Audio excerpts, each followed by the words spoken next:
Hey, welcome to Full 42. We're on time, if not a little bit early this time.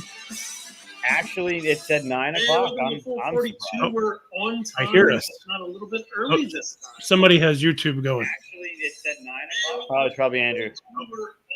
Oh, yeah. Somebody has it on. Oh, there it goes. I'm sorry. That's me. I had a rookie mistake. Chris has a very sultry voice, but we don't want to hear it too many times. Oh, I don't want to hear me. I don't want to hear me talking. That's awful. Nobody should hear that. Hey, Di.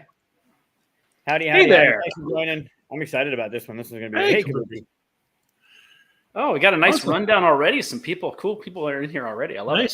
Yeah. Cool. We only get the best for you, Andrew. Appreciate that.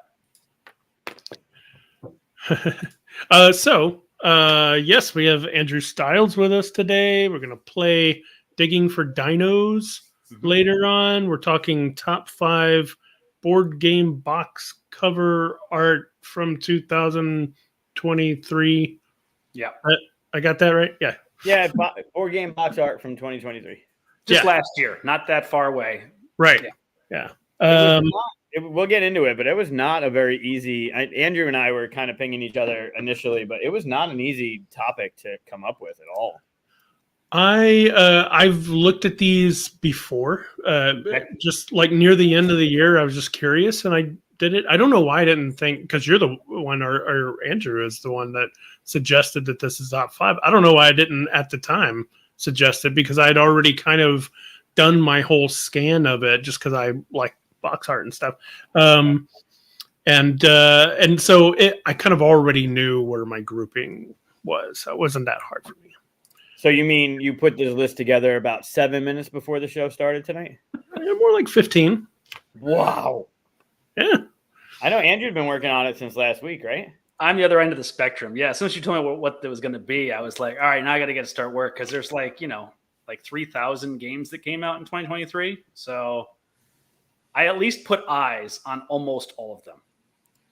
I stayed within the top 5,000. Okay. Yeah, I did the BGG, what came out in 2023, and then I went maybe page 10, and then that's about it. Yeah. So sorry if I didn't see you. Well, we'll have some caveats and everything, but first, since our guest Andrew, it's your first time on the show, buddy. Yeah, I know. I've been watching the show for a while now. This is my first time getting to be on it, but I was waiting to actually have something that I could show of mine. So I get to show 2, which is pretty cool. I'm very excited about what we get to show, and I want to know more about because I did watch when you were on the rundown and all the nuggets that you were dropping on their show. So I had a couple questions, but yeah, I want to talk more about Wine Cellar and 25th Century and all that stuff. But first, I think we have to take you down the lightning round. Oh yeah, are we doing announcements first? Damn it. Probably. Yeah. Let's do announcements. Yeah. All right. Fine. Let people trickle in. Let's see. So I always got to forget to put up the little banner thing, announcements, right? All right. So what you got for us, Mike? Almost same as last week. I got Gamma coming up. We leave Sunday, and I'll be back Wednesday. So Monday show, either I'm going to be tuning into you, bore people to death for a few minutes. That's this Monday coming up? This Monday coming up, like a week from today. I better plan something. You probably should. Or I'll just stream. Like, I know I'm doing game night from 9 to midnight. So either I'll stream from there and say hello and pop in, but I won't be able to actually sit and do an actual show because I'll be obviously busy. So that's happening this Monday. And then I have Luca's painting if you want to jump into Luca's painting. Yeah. Of course. Well, before we do, though, Andrew, do you have any announcements you'd like to tell people about? Well, just that Digging for Dinos was signed by 3WS. So I'm super excited to be working more with Googs here going forward. And I cannot wait to see what kind of production level we put into this. That is the downside, that you got to work with Mike, but that's all right. I am pretty much a shitbag, so good luck with the rest of that. I disagree. Thank you. No, I disagree as well. Just playing. You're too kind. Okay, so Yes, let's do that's the wrong Well, button. while we're doing the announcements of your stuff, we also have we'll talk about it later, but the wine cellar with 25th Century. Oh yeah, this one that's right awesome over thing. here in my corner on my window. There you go. There you go. Yeah, Wine Cellar was the very first game I designed, trying to get into modern board game design. So I'm really, really proud of what it came into. And kind of like with writers, they say write what you know. Well, in a former life, I was a bit of a somm and a wine geek, and so this is me using that knowledge that most people may or may not have. From a lot of people, aging wine is a completely foreign concept, except they know it exists. Like they know they can, they just don't know where to start or how to do it or anything like that. And so I created a wine game where the timeline of the wine makes a difference in the flavor profile of it. So you're trying to kind of capitalize on finding the right time to open each individual wine and try to, it's just kind of a fun little thing. But I also wanted to make sure my first game was really accessible. I want it to be for people who can bring people into the hobby. So your friends who are wine geeks that don't play board games, this is your Venn diagram for them. You can bring them in with this just simple blind bidding card game where you have a handful of cards. Each card is a bottle of wine. And essentially you play it face down, flip it over, and whoever has the top number drafts first from the bottles of the table. And you put them in your cellar. So you turn them sideways, and then you kind of create a timeline with them. And it's like a 15-minute game that you can play back to back to back to back. It's when you can play while sipping on some wines. And then on top of that, I made sure to put in some fun nuggets for wine geeks. Like there are some really obscure wines on some of these cards, and there are tasting notes of every single wine on the cards. So you can actually learn a little bit about different kinds of wines if you care to. I loved what you were talking about on the rundown with bringing in your past knowledge and how you were making sure it wasn't just like your cabs and your merlots and the stuff that people knew. You had some like deeper cuts in there. Oh yeah. But what a great, like you said, something to play with people that aren't necessarily gamers. And I didn't think about it until just now, but what a great pairing it would be to have that and charcuterie as you're trying to bring people into the gaming. We actually mentioned that on the rundown. Yeah, I was thinking that's a perfect game night as far as I'm concerned. Put charcuterie on the table first and have wine cellar to finish, or either way around, and then have a plate of cheese and crackers and charcuterie on the table, and then have a couple bottles open too. Yeah, absolutely. That's great. I'm looking forward to that one. I know Chad does an amazing job over there, and I'm looking forward to that one. Well, he was instrumental. He was instrumental in getting Vincent Dutrait to do the artwork. So I cannot say how pleased I am to have my first art on a game be from him. I'm jealous about that. Yeah. Yeah, that's his favorite. It's one of my goals is to have one of my designs eventually have a Dutrait art on it. So I can also say this, by the way, that my second game that was signed is also by 25th, and Vincent Dutrait will do that art for that one too. That one's about acorn woodpeckers, and my co-designer Jason T. Harris is on that one. But hasn't been shown anything or anything like that, but that is in the works. So I've got that one to look forward to showing in the future as well. So you're saying I just need to pitch the 25th Century? Yeah, except that now that he's signed the 2, he refuses to look at any of my other designs. He's like, I've already got 2. I'm not taking any more of yours. I'm done with you for a while. So that's the downfall. I will say right now that woodpecker game is a favorite of mine, and I'm very happy that it's coming out and will be published, because I still have the prototype you gave me from over a year ago. Yeah, it was at Gen Con a year and a half ago. Yeah. I still love that game. So that's fantastic news. I can't wait for that one either. I think that's my wife's favorite of our games, of my games. She loves that one. So much fun. All right. Let's so I'll show you Luca's painting. Yeah. Yeah. Hold on, I get the thing. Boom. Oh, painting time. Yeah, Dave and I played that one. The woodpecker game. Mm-hmm. Forgot you guys played that. Yeah, that one I really like. All right, here's Luca's painting. This was done the 23rd. Okay. Still rocking his left hand. This is also one color. So this is Mike's 2-year-old. He likes to do paintings for us, and we like to say what we see in these paintings. I know what I see, but I always feel like I'm steering people, so I'm gonna go last. Should I go first on this one? What do you see here? This is like when you put a Mento into an Orange Crush, is what this looks like. It's exploding upwards, not an explosion like a Oppenheimer explosion, but like specifically a Mento into an Orange Crush bottle. Nice. Oh, what is everybody? Splutterpuff. What is Splutterpuff? I don't know what that one is. This is what I saw too, Jim. I was wondering if anybody else saw the hot air balloon. Maybe like colored with like a nice sunrise or something, or sunset with the orange, you know. If that's a hot air balloon, this is problematic over here. Slightly. It's not a Hindenburg, is it? That's a cloud. That's a cloud. We got a napkin after I wet my fingers after eating Cheetos. Yep, more hot air balloons. Blazing skull. Yeah, Okay. I saw the skull and was like, let's go hot air balloon, because I've been a little dark in the last few paintings. Oh, I'm gonna get you dark there. Nickelodeon blip. Yeah. Oh, Eric. Hey, Eric. Melted creamsicle. Oh yeah, I like the creamsicle. That's solid. Yeah. Blimp, not the blip. Oh, that makes sense. Yeah. Oh yeah, coming right at you. Could be a steampunk balloon with jets in the back. Yeah, Hindenburg. That went dark. I still got the darkness beat on mine. Yeah. Could be troubles related. Yeah. What were you seeing, Mike? So I see a knight. Like I see an old school medieval knight with like a visor. If you look at some of the lines that the orange made. Oh. Point it out. I don't see like it. This right here would be the visor. Okay. Yeah, with the brush stroke right there. But it's a decapitated knight. Yeah. It's a undead knight or something. Yeah. Just his head's ripped off, like the Witcher kind of thing, where he just pulled his.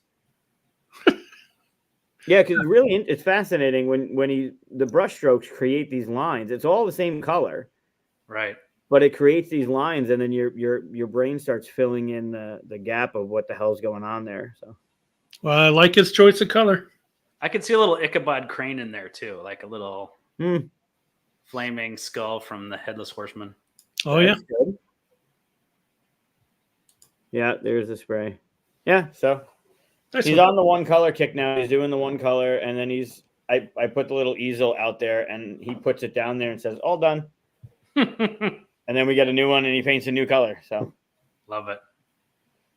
Nice. Yeah, there's way too many. There's way. I love the progress of the phases too. He's in his blue phase. He's in his orange phase. So, yeah, he goes right down the watercolor list. It starts with red, and he'll go red, orange, green, because yellow is on the other side. Red, orange, green, blue, purple, and then he'll do another color like gray or yellow or pink or something. So he's very linear in what he does. He always starts with red, and he always goes down the left side. But he's now only doing one color. But he is still using his left hand, so it's pretty fascinating. But he's doing like 6 or 7 at a clip now, whereas like maybe 1 or 2. But he's like, because he's only doing one color now, so he wants to do all the colors. So it's fun. Nice. Yeah. So that's his. Yeah, love the color. Let's go to, speaking of the color, because I'm looking at it right now, so it kind of looks like it. Let's go and do our lightning round. This is gonna be good. Okay. Lightning, whatever. I need sound effects. I need some kind of the sound effects. Do a video and put what you just did. Make that the sound effects for the video with the whatever at the end of it. Yep. The sound effect. I should. All right. So, as you know, when we have a special guest on, we like to run them through the lightning round. Some of these you've seen before. Mm-hmm. Some, maybe we'll get some new ones. We'll see. Kabuki, kind of. He eats with his left. He's painting with his left, but he does a lot of other things right-handed too. Aren't you like that too, Mike? You kind of better, yeah. Yeah, we're both fucked up. I think it's good to be ambidextrous if you possibly can. That's pretty good. Yeah. I actually can't even use my left hand, so I'm jealous of that. All right. So first question, and for those that don't know, this is a nice little tree structure or timeline or whatever timeline structure. Eventually, we're going to get down to the bottom here. And we're going to find out for scientific certainty what non-fictional, science fiction? No, fictional character you are most like. Always get the fiction and non-fiction thing mixed up. Yeah, I liked Evan's faux fiction is real. I like faux fiction. Yeah, nice. It's good. All right, so you know what the first question is: Star Wars or Marvel? I'm sorry, Googs. I got to go with Marvel on this one. I think it's got a better sense of humor, and I appreciate the humor, especially with the action. Oh, you watch episode 1, there's some humor. I can't fault anybody for either one of those. It just kind of depends on which way you lean, right? Daredevil or Spider-Man? Between the two, it's Spider-Man. Yeah, if you can shoot webs out of your hand, climb on walls, fly through the air. Yeah, that's an automatic. All right. Soup in a bread bowl or bread in your soup bowl? Oh, I am a soup in a bread bowl guy, especially sourdough. Yes. And especially if you can do some broccoli cheddar from like Panera or something like that. Or if you're really fancy, do a little lobster bisque. Oh, yeah, that's good stuff. All right. Well, I'm going to go get some food. We're done. Yeah. That sounded good. All right. So we're down to yellow. You got to watch me because sometimes I'll take you the wrong way. Indian cuisine or sushi? Oh, I'm a sushi guy. Absolutely. I don't know how we got on the food kick here. I want complex flavors all in tight packages. So put it in my mouth and I can taste like 16 different things. Yeah, I'm all in on the sushi. Nice. Yeah, I can't fault anybody for either side of that. Hiccup every 5 minutes when awake or roll your R's in every word with an R? All right. So I think one is a lot less painful than the other, and that's roll my R's. Not that I can do it very easily, but I would prefer to do that and have everybody make fun of me than to hiccup every 5 minutes. That's brutal. I guess it kind of depends on if you have the little hiccups or the ones that really like just hurt real bad, you know? Right. But even then, just like to be jolted every 5 minutes and like and not be able to concentrate on anything, like hard focusing, like you're like paying attention to something and like really be focused in and just pull you out of it every time. Movies would be miserable. Like 30 or 40 times in a movie, you'd be hiccuping. That'd be brutal. That's true. Maybe I need to lessen or spread out the time on that one. But sure, you convinced me. Nobody's going to pick that way. Talk like Yoda or breathe like Darth Vader? Oh, that is brutal. Both sides of that are. I guess I'd rather have the scuba gear. I'll talk like Darth Vader. Wow. I mean, you're gonna breathe like Darth Vader? Yeah, like gotta have this, breathing through the apparatus kind of thing, rather than. All right. Yeah. Rather than looking like, so you're already rolling your R's, and now you gotta. I gotta say things in a weird way. Nobody's gonna want to have you on their podcast. I don't mind talking in reverse as far as like having the adjectives before or after the nouns in weird ways, but I can't imagine the high-pitched voice is really terrible. All right. Watch a musical every day for a year or be in a musical once a year. Oh, God. You've just hit an Achilles heel. This is terrible. I suffer through musicals when my wife decides that we need to see them, but I'm not a fan of the musical genre. So I guess that every day is more painful than being. Can I be in the background of one? Can I be like an extra? Can I be like a news? You got to at least be. You got to have a few lines. Got to sing in it. Be in a couple. Maybe you don't have to sing, but you do have to be a character. How about that? I still say once a year suffering is better than every day. So yeah, I'll take once a year being a musical, and let's see where you stick me on this scale. You got some backup there. I mean, they're not all terrible, but yeah, actually really like musicals. So you're going red? You should change that to be in the same musical once a year. You're doing the same one. That would be actually that'd be easier because then you know your part. You don't have to. Yeah, then it's just a matter of plugging through it versus having to relearn lines and all that stuff like that. So you went red, right? I went red. All right. See what this one is. I like that we're seeing some new ones here. I've had these new ones up for a while and we hadn't gotten to hit them. So, no candy at Halloween or no pie at Thanksgiving. I feel like I could skip Halloween, and I've tried to cut sugar out of my diet more frequently, so a lot less sugar. So whereas like Thanksgiving pie is a big part of the meal. Like you can't skip the pumpkin pie or the apple pie or anything like that. Like you got to have the pie, especially with the cream, with whipped cream on top and stuff like that. So yeah, I'll let Halloween slide by without the candy. Ooh, got some dissent over here. All right. So you said no candy, you're going down yellow. There are a lot of food questions on this path. I haven't had that a lot. And Teenage Mutant Ninja Turtles, Donatello or Raphael? So this could be unpopular opinion, but I was a Donatello guy from the very start. I loved the purple, and I loved his geekiness, and I loved the long stick, the reach. Nobody on the team has a bow and arrow, which I think is dumb as hell. But I really think with the long stick and the reach, that's the more fun aspect of it. So I would go Donatello, absolutely. I mean, I don't think you're in a minority, really. I see a lot of Donnies. Yeah. Okay. My wife loved Donnie. Yep. I always feel like he's the forgotten one of the four when people talk about their favorites more often than not. But okay. I think that's why a lot of people like him. Just because they feel like, oh, I'm the geeky one, I'm the nerdy one. That kind of, they can identify. So you're going Donnie. Guide someone's journey or control your own destiny? I always want my own control. I let everybody else do their own thing. I'm a live and let live kind of person. I let people follow their own path to joy. I don't want to push it on anybody else. So just let me control myself. Well, so you finally reached the end. And dun, da, da, da. Captain Jack Sparrow. I am totally okay with that. That totally works for me. I'm good. That's awesome. I was a little bit worried I ended up with something I didn't like at all. So your science is proven accurate. Yeah. I need that sound bit for this. That needs to be at the beginning.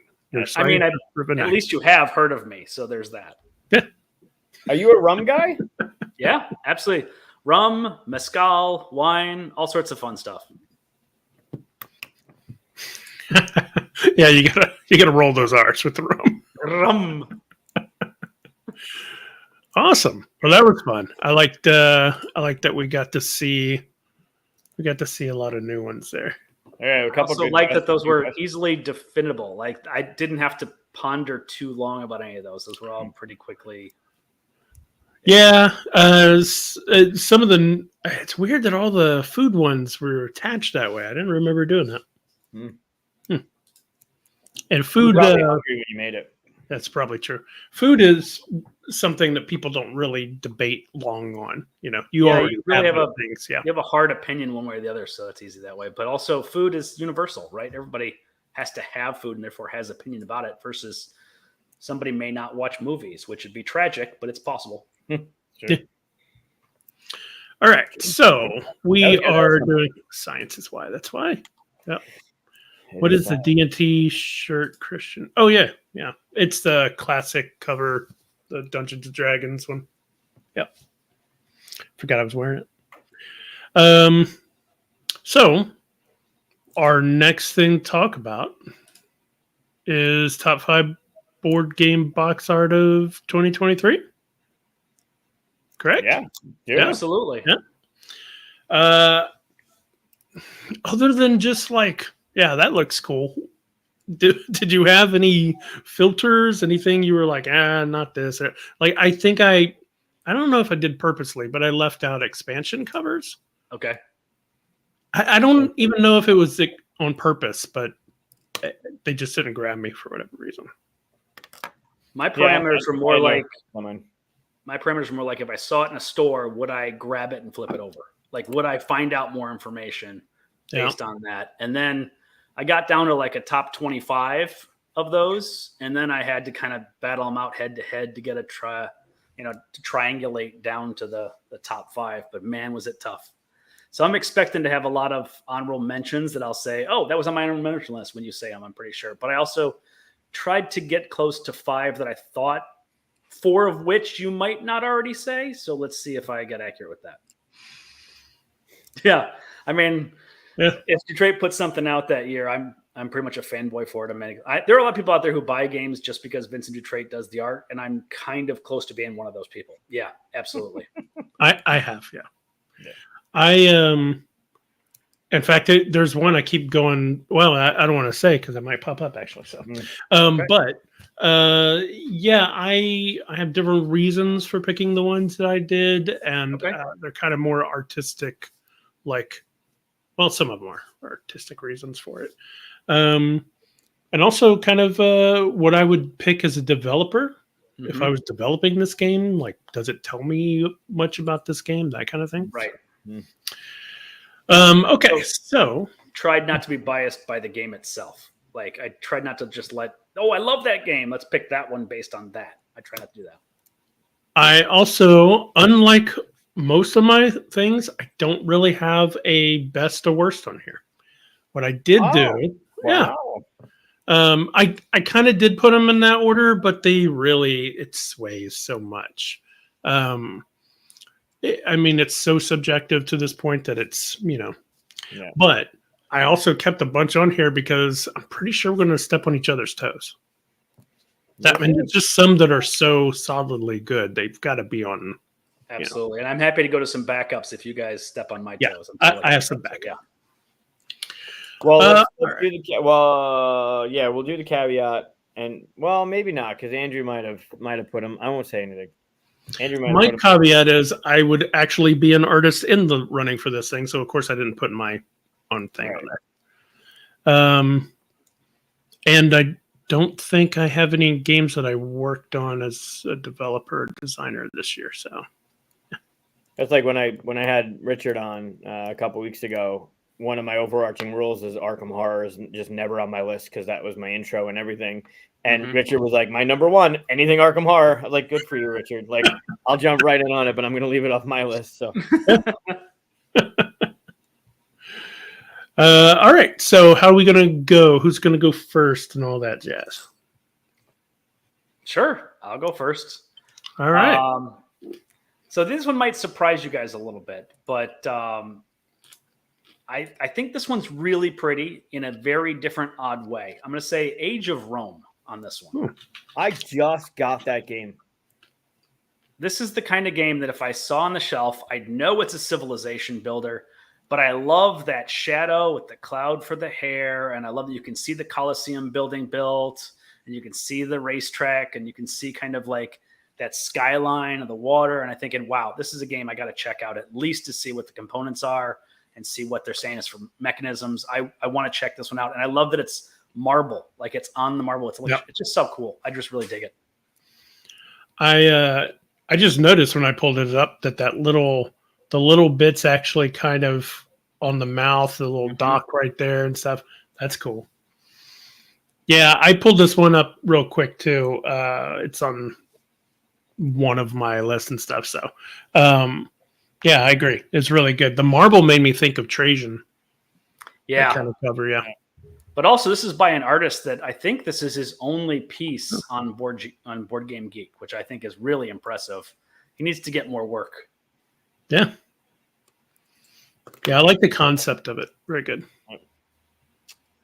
Friend Bob played this at the Level Up retreat and loved it, fell in love with it, and told me about it. And I grabbed a copy from the marketplace, and when you open up the box, at least this is I think the Emperor Pledge or whatever a bigger one was, the component quality, the production value of this is through the roof. Like awesome. The acrylic tiles and the inserts that they have, like they did a bang up job on what looks to be everything in that box. So, and straight up, that cover is like, I want to know more, right? I want to go in there and know more about it. They did a great job with it. So the artist name is Evan Scale, for those who want to check that out. Oh yeah, it says down here. I did all the artists a disservice and didn't look it up whenever, but we can do that since we're on BGG and they're all on here. It's all listed, yeah. So good call too. So that's my number 5. Yeah, good start, Mike. Me? Beat that. That's gonna be really hard to do, actually, with all the ones I have. Oh man, that's a good one. That's a good one, Andrew. Pick one with somebody's face up real close, since you're just all over the place. None of mine have. I'm glad nobody's bashing my pick. Thanks, guys, for taking it easy on me. I appreciate that. No, that's a stellar number one. Honestly, Hard to argue against it. Yeah, I'll bash on you next time. I don't know what to do. I'm gonna go with. I'm gonna go with Ice. ICE. Oh yeah. Man! Yeah. All right. That was definitely in my top 5, so I'll move that one out. But that's a great cover. Really evocative, interesting. I love the headlights and the LED lamps heading in different directions. Yep. Really great use of tone. It's really great. There's nothing else on that I see, and I immediately want to be there and know everything about this game. Yeah. I heard nothing about this until I was looking up this, doing the research for this list. I hadn't heard of it. I hadn't seen anything about it. And as I'm scrolling through, that came up, and I was like, yes, like that. I want to know that. Looks awesome. It really does. So the artist is Leonard Dupont. Yep. I wrote them all down. What did you do? What happened? Oh, wow. I moved us over to the right. You know why? Because then it's not covering my face. You're so sweet. Thank you so much. Being nice. Look at that. I'm a nice guy. Yeah, this cover, it was just striking. I mean, the lines, right? The colors, the depth, everything about this is just beautiful. Yeah, it's very well done. Oh, does it, Steven? You know this one? I need to know more about it. Okay, cool. Yeah, I can't argue against that one either. See, this is going to be too. We're not going to argue against it. I'm going to have to fake some arguments here. I'm immediately going to argue with whatever you pull up next. Are you? Oh, that's awesome. All right, cool. So my number 5 is Redwood. Oh, great pick too. Yeah, the stuff all coming out of the camera.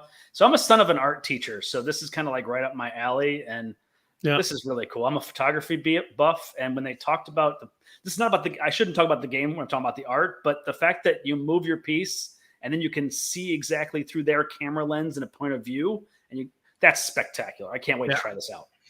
I mean, I picked this cover because it tells you what you're doing in the game, right? Mm-hmm. Taking pictures of nature, all that stuff. And it's just, if you recognize that that's a lens, immediately like, oh my God, that's an amazing idea.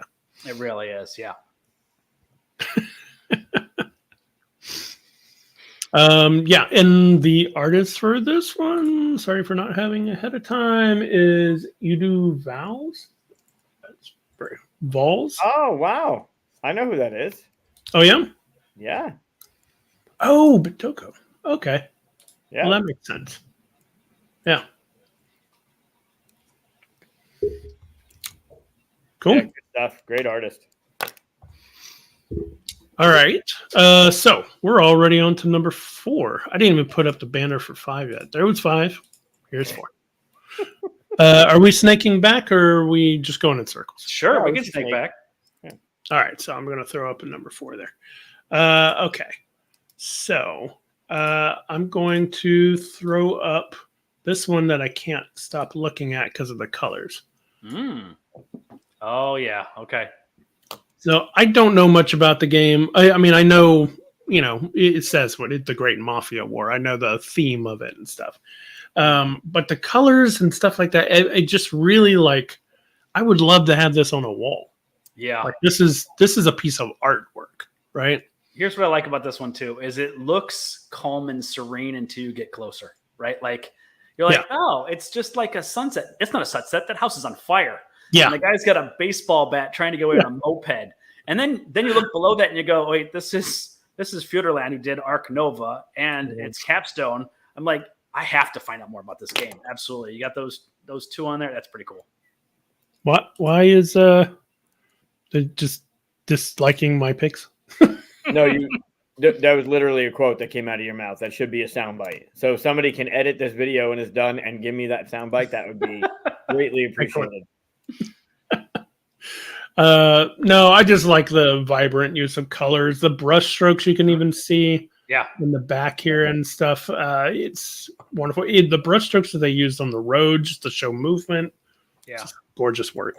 It's very Luca-esque. Yeah. There you go. Yeah. That's good. Also, it falls into the publishers that you trust. Like Capstone's been killing it. Yeah, that's a good one.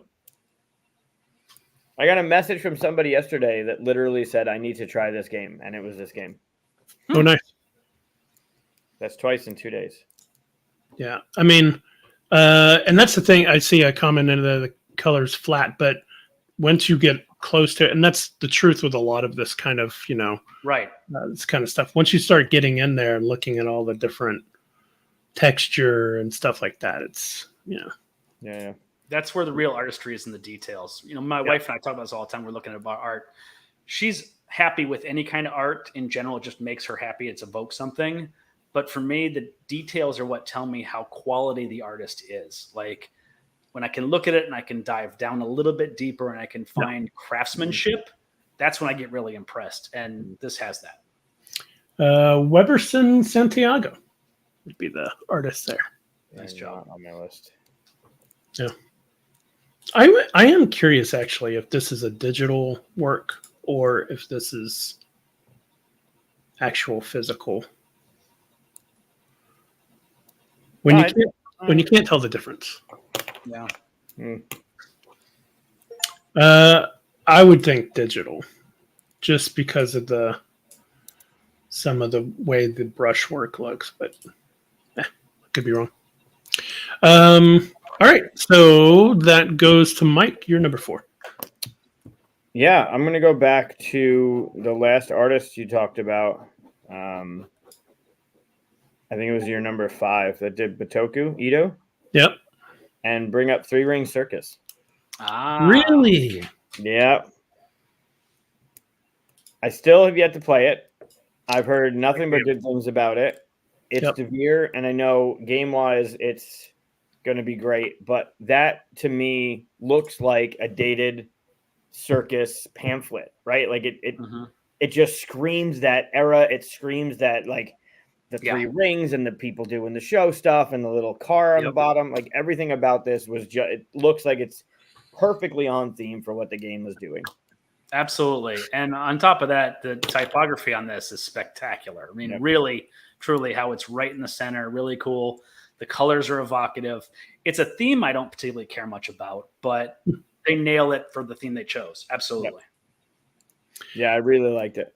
Yeah, the game's excellent. I played it at BGG Con, and I tried to play it multiple times afterwards, and I couldn't get a hold of it. It was so hot. But they picked the colors that look like the old-fashioned artwork, but then the style of the people and stuff is, today's kind of style and stuff. So it's a great blend. Yeah, I mean, obviously the interior, we're not looking at the gameplay. We're not looking at the bits. We're not looking at the map. We're not, but yeah. Right. It all looks the everything. It does exactly what I would think. Like if I'm looking at that, I want to pick it up. I want to know, obviously you're going to be running a circus or doing something circus themed, but it's not so bonkers sideways that it doesn't match. It looks spot on. Yeah. And Syracuse is on the board, which is super cool. I know. Well, some points off, but all right. Yeah. Well, can't all be perfect. All right. So you're number 4, Andrew. I'm going to go with probably one of the obvious ones. I'm stepping on both your toes with this, and I'm sure I've just beaten you to the punch. Thunder Road Vendetta. Oh, not on my list. You took my number 1. So evocative. It is so gorgeous. It is so over the top, beautiful, and it's like a movie poster from that time frame, which I adore. It's just great. I mean, it's not like Restoration doesn't do a great job anyway, but this is probably my favorite of all of their covers. Yeah, this was my number 1. So stepped on that toe really well. I just loved, the fact that it's breaking the border here. This tells you everything that's going on in the game. The style is just on point. It's beautiful. Yeah. I also love that the gun is off center on it, right? Like it's not the first thing you see. The first thing you see is the car coming at you, and then you notice the windshield with the bars across it, and then you notice the stuff in the background before you even get to the gun. I think that's really cool. Yeah, I know it tells you it feels like speed. It's coming right at you. Yeah, the action's there, and it's a fun game. Played it several times. It's not even the type of game I would think I'd like, and it's a fun game. That's what I've heard from a lot of people. Is I have not tried this one yet, but it's not from lack of trying. It's just that every time I get to find this game, it's already full. I can't squeeze my way in. I have to buy it myself and then set it up, I guess. No, every car does not need one. No, please no. No, this one does. It's striking. It does do that because Restoration took an old game and made it new, but it does feel like a vintage movie poster. Yeah. Nice. Yeah. I got to get the expansions for this one. There's like an 18-wheeler expansion or something like that. Should be fun. Yeah, good pick. So Fine. If we're snaking back, I guess I'm up again. You are. So what So you going to go for me this time? Completely different, but truly evocative in a completely different way. Bonsai. Oh, interesting. Yeah. So if this one is adrenaline and fueled craziness, Bonsai is soothing. But I really like this. I'm like, oh man, when I see this, I absolutely want to be like, how can I build a bonsai? What mechanics wise are you gonna do this? Is it gonna be tiling? Is it gonna be like physical building of things? I got to flip the box over to find out more about this one. That's a weird fact. I know less than 3 dogs. No less than 3 named Bonsai. Here, Bonsai. Here. Yeah, I saw this one. I always kind of gravitate towards the clean looks of these kind of art styles and stuff too. But I think I was thrown off by the fact that I feel like that tree should fall off the ledge. Well, yeah, but bonsais do that. They put such a strong base into the bottom. Like they do, and they do these weird things, but it just makes me like if you're OCD or something like that. Yeah. It doesn't have to be balanced, but they purposely put it on a ledge to make me feel like it's going to fall off the edge. And that fights against the peacefulness that I think I'm supposed to be feeling. I just have to call out Evan. Evan, I know your table's always full when I walk around. Don't worry. I took that hint. It's all right. It's a good game. It's an interesting game the way they do the laying out and how the branches have to touch the leaves and the flowers have to touch branches and the leaves have to touch the whatever. It's really clever.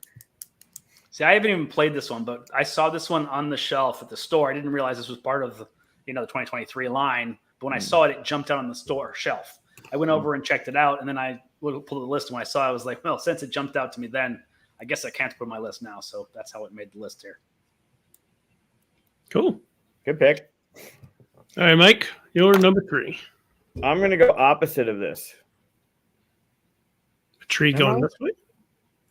Yeah, no, I'm going to go opposite of this. So you're going peaceful and serene with a nice, pretty box cover, and I'm going to go Nightmare Cathedral. Okay. Yeah. I feel like every time I look at it, I see something different. I fully admit that I bypassed this one only because it's beige. Yep. But I agree. Once you start zooming in, you start to see some cool stuff. Yep. It just looks bonkers. Like I went back in, I zoomed in, I see faces in the windows. Like, I don't know what's going on. I've since looked into it. Yep. I went opposite. But yeah, it's very bland as a color, right? There's just not, it's letting the art speak, right? It's letting the stuff come through. And it looks hella cool. It makes me think of the movie Mist. You ever seen that? Yeah. Yeah. So are those supposed to be like spider webs or something? Like I don't even understand it. It's just kind of cool, but texturally interesting. Yep, I haven't a clue. I don't know if the cathedral is being built by these threads of nightmares or if it's being engulfed by the darkness. I don't know what's going on there. It definitely is it really gives me that Silent Hill kind of feel, which I adore. I love the Silent Hill 2 is one of my favorites still. But it gives me that kind of like, oh shit, something bad is gonna happen. And and the more you zoom into it, the more you look at how the vines or roots or I don't know what it is that's going on that this art was made. It's silly. It's absolutely silly. Yeah, it makes me think of also of the Stranger Things underworld thing where they had the vines coming out of all over the place and some stuff. Yeah. Yep. Yeah, good pick. Yeah, that's crazy. Like it looks like it's gonna be Oh, because it's toffee flavor. I'm not gonna taste that cathedral. I don't think it's caramel. That's for damn sure. No. That's not the color of caramel to me. That's no. All right, so number 3. I'm all over the place because my one had taken from me. So number 3. All right, I'm gonna do this one. I have no idea. We didn't say who the artist was on this one, did we? Oh no. I'm not even. I actually in parentheses I wrote the word nope. For because you don't have the artist name. No, it's there. I'm just not even gonna attempt it. Okay. I see. Yeah. There's like lines and stuff over some letters. I don't even know. Okay. Yeah. So, and also there's 2 artists, so I'm not sure which one did the cover. Right. Okay. Well, it's good beautiful. job. And whoever they are, I don't know if they've done other stuff. I didn't go that far down the rabbit hole, but when I went to go write it down, and then I was like, oh, I'll mention the artist. I literally wrote nope, like it says nope. Nope. Not gonna happen. All right. I have I had to put this on here because the colors, again, for the same reason of the Familia one, colors grabbed me, and then I just like all the little details and stuff. But Barcelona. Oh yeah. It's pretty. It jumps off the table, like really and truly. That blue and the contrast with the golds and reds. Yeah. The cathedral in the middle. Yeah, I agree. The little green all in there. And then once you start getting into like the little detail, that's nice. Yeah. I love the shapes of the neighborhoods too, with the courtyards in between them. There's some cool stuff there. Yeah, absolutely. Yeah, it's gorgeous work. There's so much detail in it, like just putting the little lines on the sides of the buildings here, the little work and stuff and the texture of the street. It's just gorgeous work. Mm-hmm. And the overall feel of the color is just beautiful too. Plus, I heard the game is amazing. I've been looking at some of like how it plays and stuff, and I want to get this game. So, same designer that did Arborea, which I talked about either last week or the week before. Is it? I didn't know that. That's cool. Yeah. Artist is Alexander Zawada. Sure. Beautiful. Yeah. Very good work. Okay, and that's my number 3. So now we're snaking around again, right? Mm-hmm. Okay, number 2. All right. People will keep trying to pick what you're going to do, Mike. I'll come out of left field with everyone. No one's going to guess. All right. Well, my number 2 is Mike called it Arborea. Yeah, same designer, right? It might be. Let's see. Designer here is Danny Garcia. Yeah. And Danny Garcia. Yeah, look at that. That's actually some impressive range right there, right? So you go for almost realistic, like pointillism, and then you get to like Studio Mobile or whatever not is like you get this kind of like weird, fantastical. It's almost like if the Muppets were a cartoon, that's what this would be. Like, this is really interesting. Yeah, the Muppets. The funny thing about this is part of the reason why I like this is nostalgia. Like, this is what all of my notebooks look like in high school. Just random drawing little monsters and creatures, and it just kind of takes me back to that kind of early like exploration, making my own little worlds and stuff when I'm supposed to be listening to like history class or something. That's it.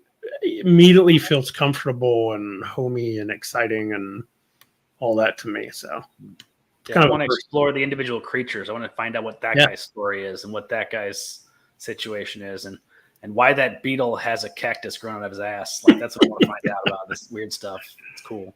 Yeah, and you can see the different personalities in these things too. And like this little potato thing sitting on the thing versus this versus, they all have their little personalities and the way they work together. Yeah. So, I saw this cover before you ever brought it up.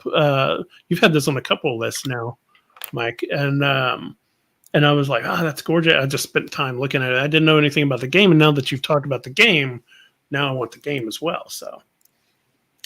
I purposefully left it off my list because I've talked about it so much. But the game gives you these choices that are just it epitomizes what player choice is in games. Like you have so much you can do and so many things that you can choose from. Like when to do this, when to do that, how to put your cards. It's a brilliant game.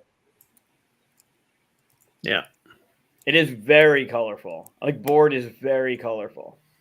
But it distinguishes the different areas pretty well too. Like the starkness in color and the brightness in color lets you know what you're doing in the game. Like you know where you are. There isn't a question, but it is very colorful. Yeah, it looks it. Yep, absolutely. So that's my number 2. Good. Back to you, Mike. I don't know how I'm going to do 2 more with what I have here. I haven't poached enough of them then, I guess. I haven't got any of them. Oh, I should have switched it up myself because I think my new number one is going to be snaked out for me. I don't know. All right, I'm going to go with. Oh man, what's your new number 1 then? No, there's no way it's this. None of your business. There's no way it's one of these. There's no way. All right, I'm going to go with Rats of Wistar. Okay. The Secret of Nim spinoff. I got That's you. Yeah. Exactly why. It gave me all the feels of younger me reading those books and watching the movie and all of the same thing that Mice and Mystics did for me when I started playing Mice and Mystics, and it just harkened back to the Secret of Nim stuff. But like the paperclip bent on the back and like he looks a little devious. I don't know what exactly is going on. Are they going to explore in the castle and try and like what's going? But then you got the staircase that goes underneath, and you could see like blueprints of stuff that they're making. It just looks like the blueprint of the thing there. It just looks really. I want to know it. Again, it's Capstone, and they're tremendous. Cranio makes amazing stuff, but everything about this art just makes me want to play in that world. Also, Luciani's. Like, I'm sure the game's going to be great. My copy should be coming. But yeah, this art, it gave me that exact vibe. Even had the red cape kind of thing. Yeah. Right. Yep. If I were to nitpick at all, I feel like there should be a crow tangled in string flying by. But outside of that, they pretty much nailed it. I agree. Up there in a tree. Yeah. Yeah, I love it. I love the lines. I love the depth. Like the house being in the background, a little foggy, like it's in the background, the crispness of the grass up front. It's great. Yeah, that's fun. I think I missed this one. It's not out yet. No, I mean when looking at covers. Oh. Yeah. Yep, Rats of Wistar. So that's Candida Corsi and Sarah Valentino. Oh, yeah, it's right there in the. Don't know which one did the cover, or maybe they did it together. I don't know. Maybe. Nice. Well done. All right, and your number 2, sir. Oh, did we lose Andrew? Oh, there it is. Yours. No, I think isn't it back to back for Goose? No, to you. Oh, it's to me. All right.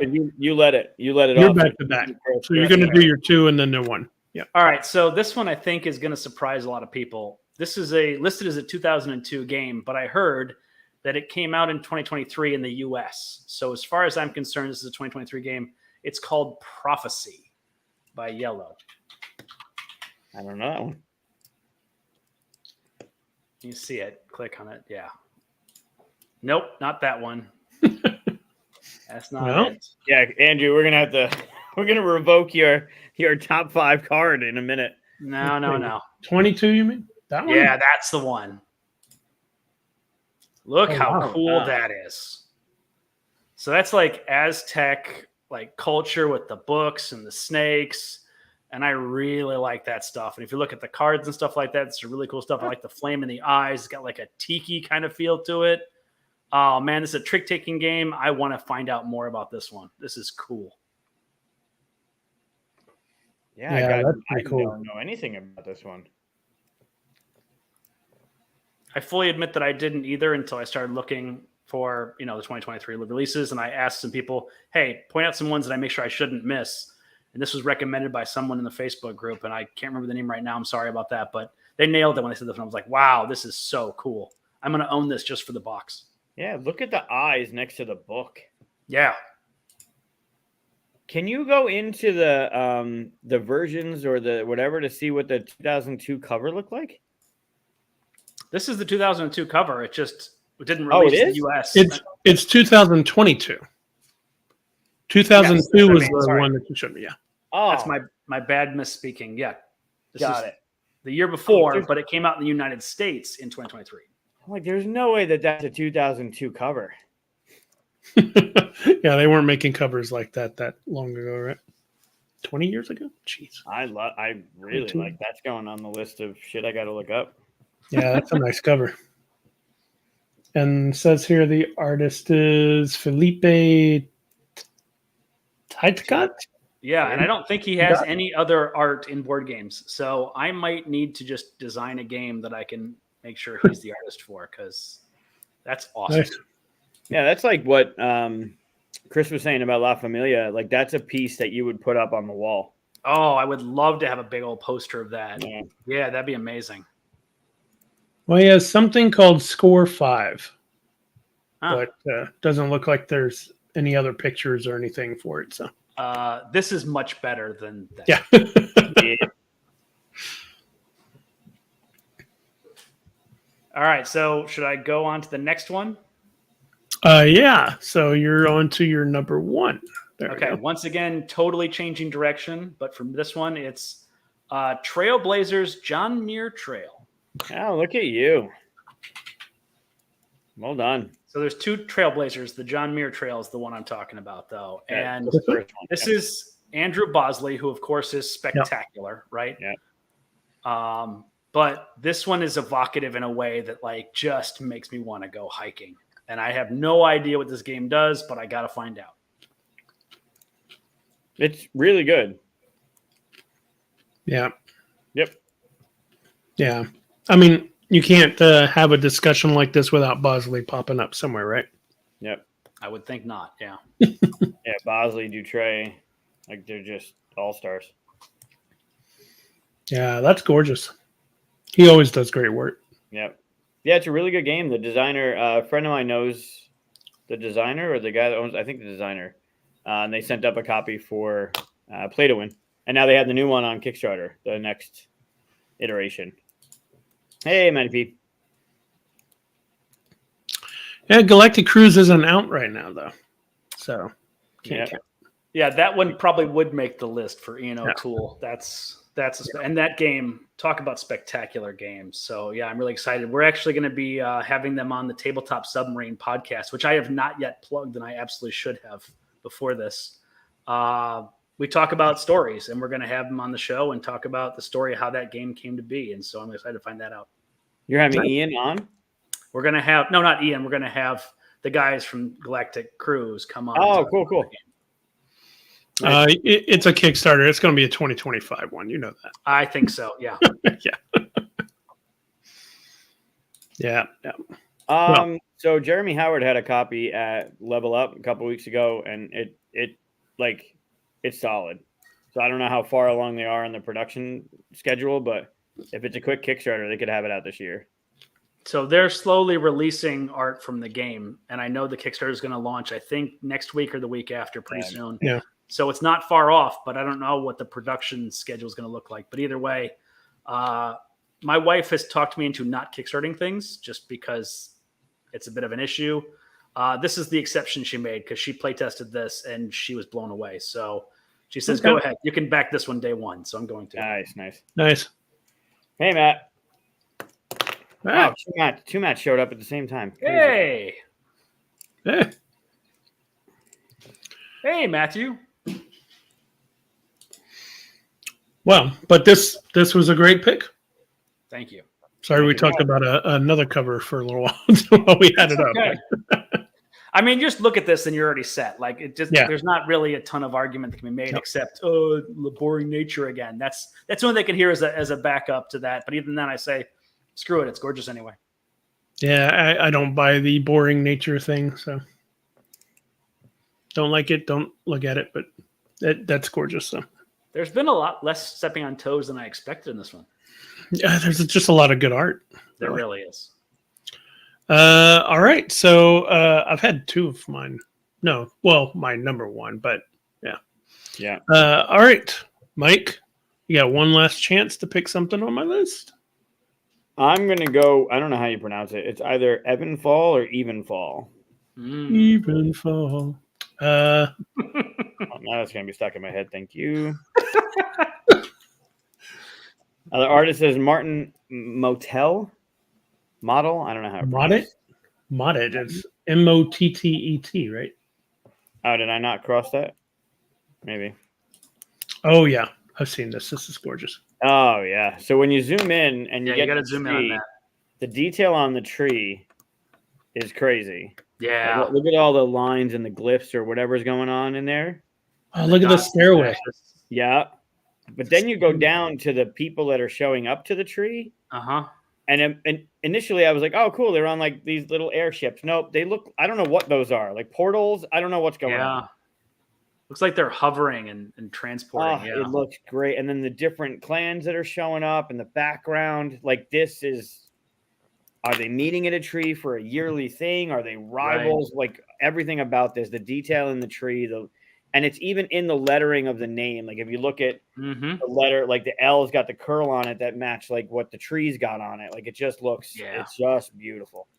Another strong typography one where like really the words are evocative and you can tell that the letters are not just a font they chose. Like that was hand drawn by an artist in a really cool way.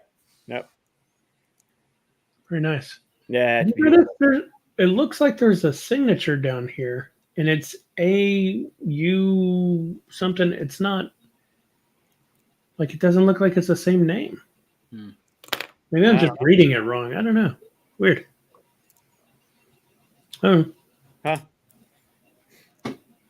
Yeah. I like this must be player color, yellow, red, blue, because you can see like the glow and black, right? Yeah. I want to play that. Huh? Oh, really? Well, Matt would know. Matt would know. He is the premier. I do have some fonts that are like this. If it's not a font, then they could have possibly used a font and then added to it. I've done that before myself. Yeah. Yeah, it's just beautiful. Like you'd remove, going back to what you said earlier, if you remove the font from that, that's a piece of art. That's a piece of wall art. Yeah. Right.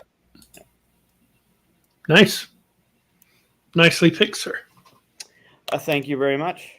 That's two nature-y ones right there. I don't have a nature-y one. So I'm going to go with my number 2 has become my number 1, although it was real tight because this one could be my number 1. And we haven't had one yet, so we got to have a Vincent Dutrait in here, right? Yeah. So that was, well done. Very, very high on my almost made it list. Absolutely. This one makes me want to pick up the game immediately. This is the number 1 that makes me go, oh my God, what is this? Yeah. Because, the whole ape thing after the apocalypse thing and stuff, it's just fascinating. I haven't seen a game. I haven't played this game, so I don't know it. but I haven't seen a game that's like captured it just right for me in the way that I think would be interesting with exploration and stuff like that. And that's what this whole picture feels like. I don't know if the game does that or not, but if this was a movie poster, I'd go see the movie without seeing the trailer. Yeah. I feel like the game, I have played it. I played it at Tantrum Con this year, and I was blessed enough to be taught this game. It's a really good game. I really like what it does. It's interesting. There's this kind of cool card play where you play things next to each other, and the stuff that connects, you get the bonus of. So you're constantly trying to figure out where to place your cards to get the bonuses you want and stuff like that, which is really kind of cool. But I don't think there's a lot of exploration, but it doesn't matter because you put Vincent Tran on it and all of a sudden I'm interested. Yeah. Well, it just struck me as a movie poster type of thing that, whenever I used to live next door to a movie theater, so I would just go over there sometimes during the day and just walk in and look at movie posters or something and go, I'm going to see that and just go see it. And this is one of the ones I would do that with.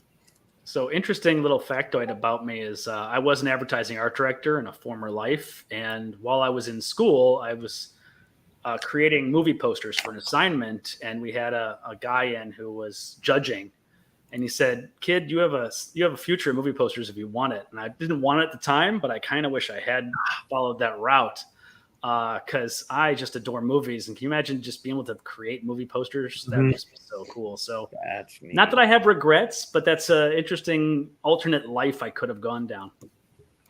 Detroit always has that kind of feel for me, has that.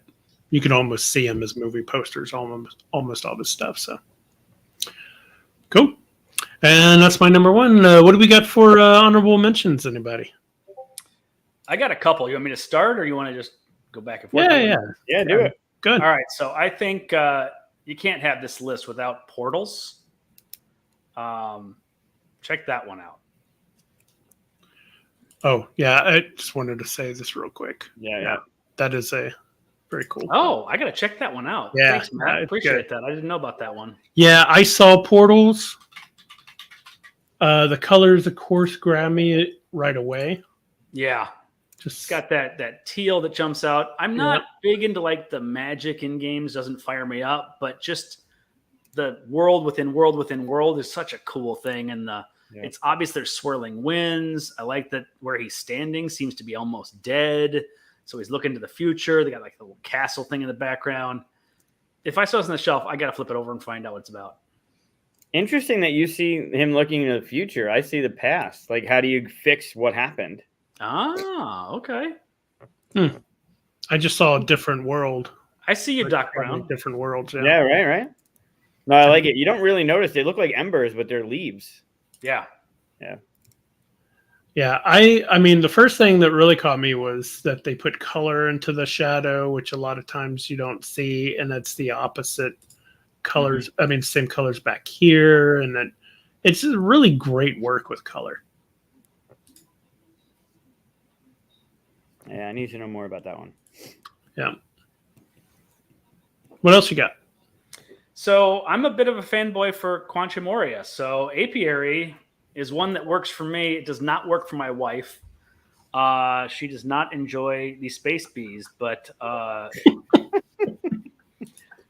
just tell her to ignore the space when we play the game, and she loves Apiary now because she doesn't see the space anymore, and I'm totally okay with that. It's very cool, and it does jump out. Yeah, I mean, the theme is out there, and I like it because it's out there. Mm-hmm. Jesus face. I think on my list of artists to work with, Quanchai is on there. Everything he's done is just, it's so brilliantly colored. It's so vibrant. It's so spot on. And it's never not interesting every time. Yep. Yeah. Yeah, I agree with that one. Almost put that one on my list. It was on there for me. Was it? What else did you have, Mike? I've got so what I wanted to say in the beginning that I didn't want to, just in case something happened. I think Yola did an amazing job with charcuterie. I think her watercolor and color pencil drawings of that strawberry and that tomato, it's just bonkers good. But we usually leave off stuff that we work on or have our names on it, and to that it doesn't even do it justice. Like it's just beautiful. No, it is beautiful, and I'm not disputing that in any way, shape, or form. I just didn't want to sound like I was sucking up by picking a 3WS game. Okay, you can do it every now and then. But yeah, her art. If you get a chance to look at the tomato or the strawberry, is that Shannon? Oh, that's Shannon. The crazy thing about, I was trying to find the pieces here. The crazy thing about the art is, I saw this last year at the gathering when you showed it to me, is I was like, why didn't you just hire a photographer? Because at this, it looks like photography. She got too detailed. I was like, that orange slice with the gaps in the rind. And it really is bonkers. Like you could have just hired a photographer. Look, when you look at that cracker, you can almost see the salt like baked into it. Like I know. It's insane. Tremendous. But here's the thing: if you went with a piece of photography, it actually would take away from it. I think it actually pulls me in to be just that half of a shade light or half of a shade different than a actual photo. Yeah. Yeah. So that was one, and then I as much as I want to say other things about this game, I adore the cover of Last Light, and I know we left it off because Chris worked on it. But I love the juxtaposition of the light and the dark, and the way that cover is. It's just striking, and it makes you want to like that's just beautiful. Yeah, I actually did not know Chris worked on that, and I'm now more impressed by the fact that you did, because this is a striking cover as well. Yeah.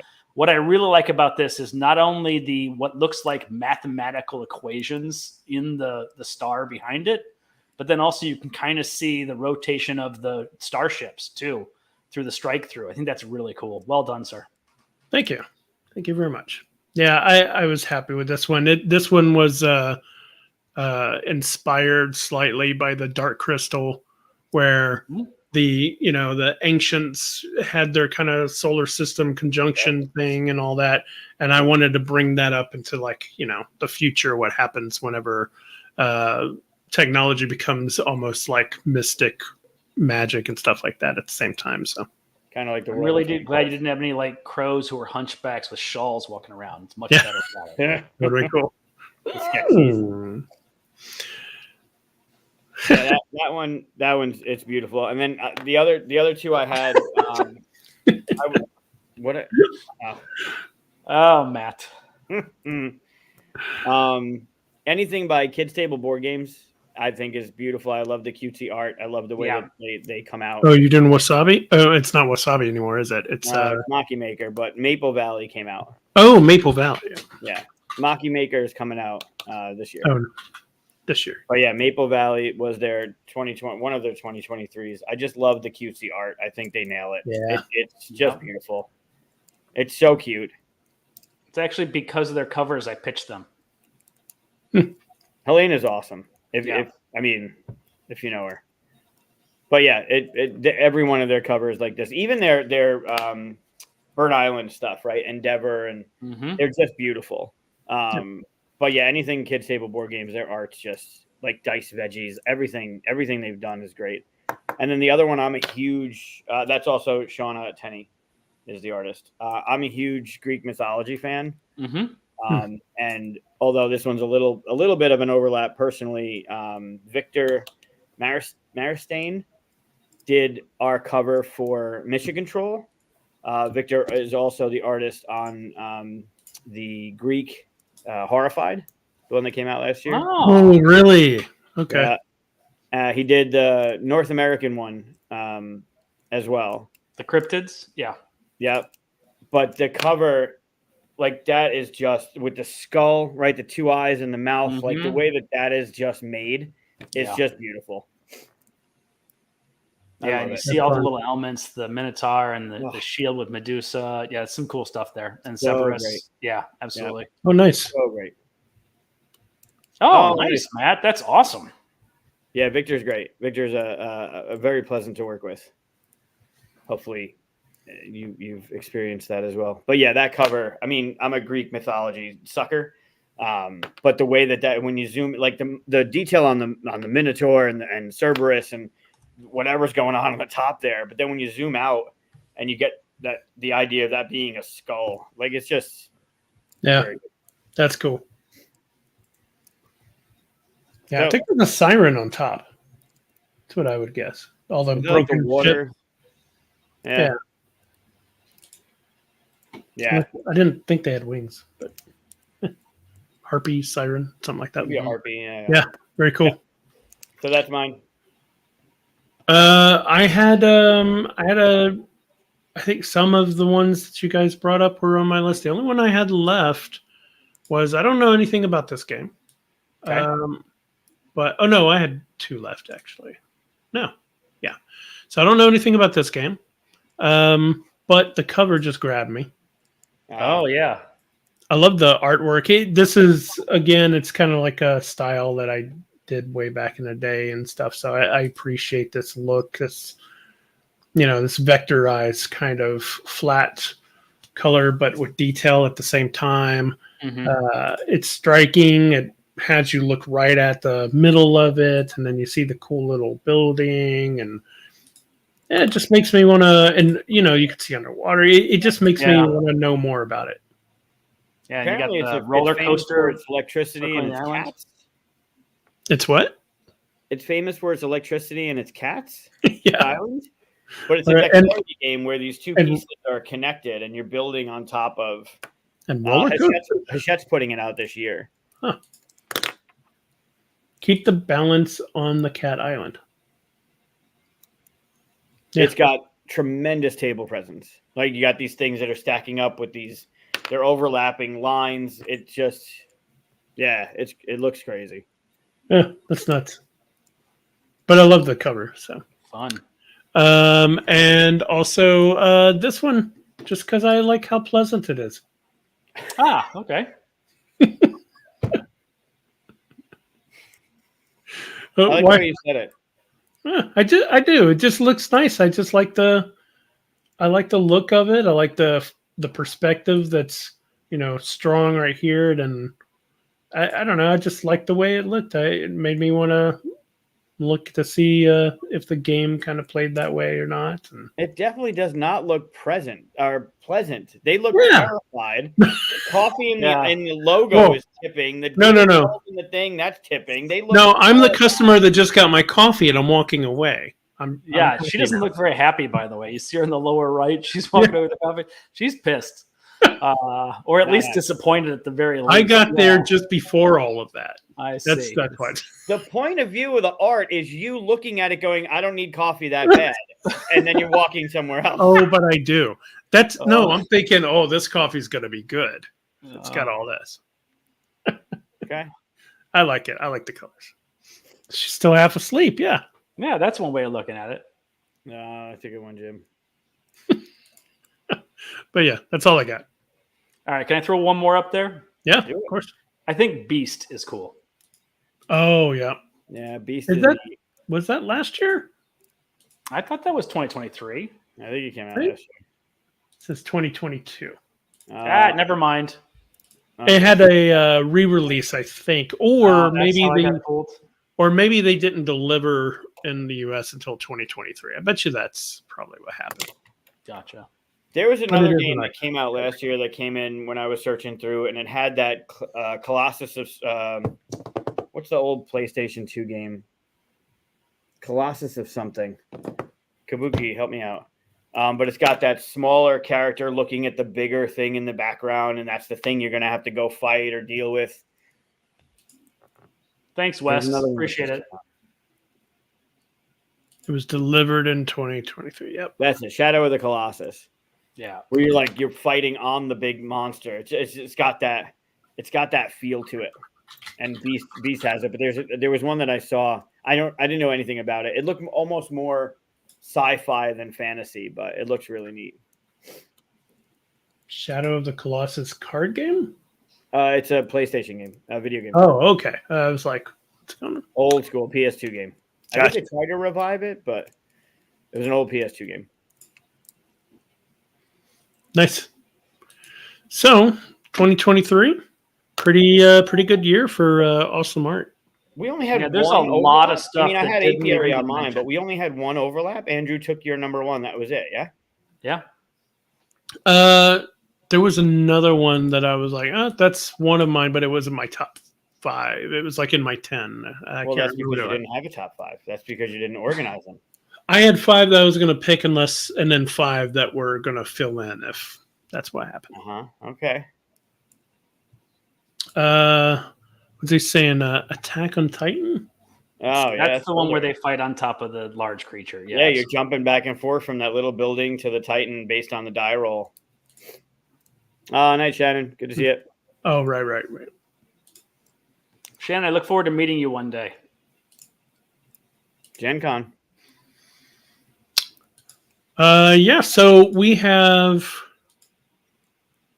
I'm looking for the thing. We have a game to play. Yeah. Oh, we do. Digging for Dinos. Yeah, I'm obviously very excited and I'm very biased, but I kind of adore this game. Can I tell a story about this game? This game started off in a completely different place. This was originally a city building game. And I changed the theme like 3 times. And when I got to the point where it was stacks of them and we were revealing them and going downward, that's when it like clicked for me to be like, oh, these are archaeologists and they're digging downward. Before it was like you were getting these things and using the resources to create it like cities and kind of Catan, like you're comboing these things.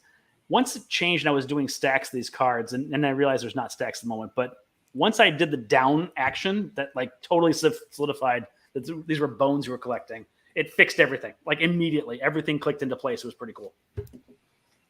Well, I love the theme. It's great. So to start, for those that are looking at it, it is still prototype. This is not final art. We're not publishing this in the next month, and you won't be able to get a copy. There's still dev is good, but the art is going to be different. But so don't look at like, the bits that we're going to be moving around and the colors on the like none of that stuff. It's all prototype material. But the game itself is done. Do you want to teach it? Or do you want me to do it? Sure, I can teach it. So each player has 2 paleontologists. Thank you very much. You each have 2 of these tokens, and the token either moves diagonally or orthogonally, and the other side is the opposite. So we're going to place them out on the board, and once you place it, you're basically digging for that dinosaur bone set, right? So you're digging that. When you move it, you get to collect it, and you can move it the way the tile says you can. So if you're sitting where this one is, you can only move diagonally from that one. So you can move in the 4 possible diagonal directions. And then when you dig that up, another one comes in to replace it, basically, how it works. It's like a fight in a phone booth. You are kind of jostling for position, trying to get stuff you want. And if you are blocked by someone, you're not fully blocked, you just jump over them. But you're trying not to get yourself too tucked into a corner and trying to make combos of things and stuff like that. What you really need to do is get a whole set of a dinosaur, though, and that's going to trigger the end game as well. So each tile has 2 numerical values. The one on the left is what the value of the tile is. So that one is worth only 1. But if you get the whole series, the whole dinosaur, it's worth 17 for the set. I did that for a couple different reasons. One, to make it more tension with trying to get specific dinosaur parts. For instance, the skulls are worth more than the tails. That just makes sense, right? You're putting them in your museum, you're going to have at least a cool skull. Then it's worth more than if I just have the tail of something. But also, I didn't want it to be just obvious. Yeah, I'm showing my age. Sorry. Yeah, I appreciate it. What's a phone booth? Thank you very much. It's like a rotary phone hanging on a wall in the middle of a street corner. That's what that is. Yeah. So yeah, you're collecting these dinosaur sets. It's one of those things that's surprisingly satisfying to get the last piece and get to it. But then also there's a little puzzle of the movement where you move diagonally, then you got to move orthogonally, then you got to move diagonally again. So you can't just do a straight path to something. You got to zigzag a little bit to get there. So that's digging for Dinos. Is there anything that I missed? Yeah, how's it end? Oh, first one to get 4 full dinosaurs, or if the last tile is flipped over in the third era. So there is one complete dinosaur in each era. So once that deck runs out, we go to the next one. Once that deck runs to that one, when we finish that one, the game ends. Everybody gets equal number of turns, though, and whoever's the most point wins. Nice. Who goes first? The only other thing you're missing, and I think you mentioned, is when you move your archaeologist, you flip it over. Yes. And then there's a 2 dinosaur that's in this light green, and there's a 2 dinosaur that's in this yellow. They also have a special ability. When you complete the yellow, immediately you get to take one of your archaeologists and move it to an unoccupied location in the grid. And Correct. then if you finish the green one, you get to take one of your archaeologists and immediately flip it over. Like it's a free action. So that's the benefit of doing a small one, but then also you speed up the game. So take it into your own hands as you will. So, Chris, you have the first player marker since you chose to be red. That's right. He does. So if we go clockwise around the table, Andrew, you're blue. Yep. So we'll snake draft starting location. Take one of your archaeologists and put it anywhere on an open spot. Yep.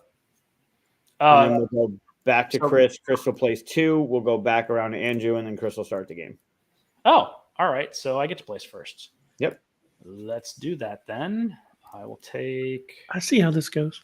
this one, and I think this is a good spot. I'll go ahead and go there. It is a good spot.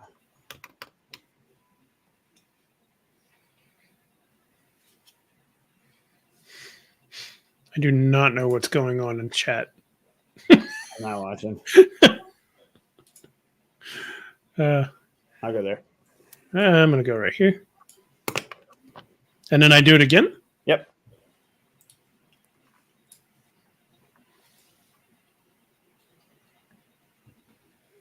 All right. I like how you went for the orange. You shit. Dialing right. Oh, okay. Dialing rotary phone. I did some of the art for Andromeda's Edge, and I snuck a rotary phone into the background of one of the modules that you could get. Oh, nice. That'd be fun to see if people find that. I snuck all kinds of stuff in there. Well, now we're gonna look for it. All right, Chris, did you place? Yeah. You're last to play.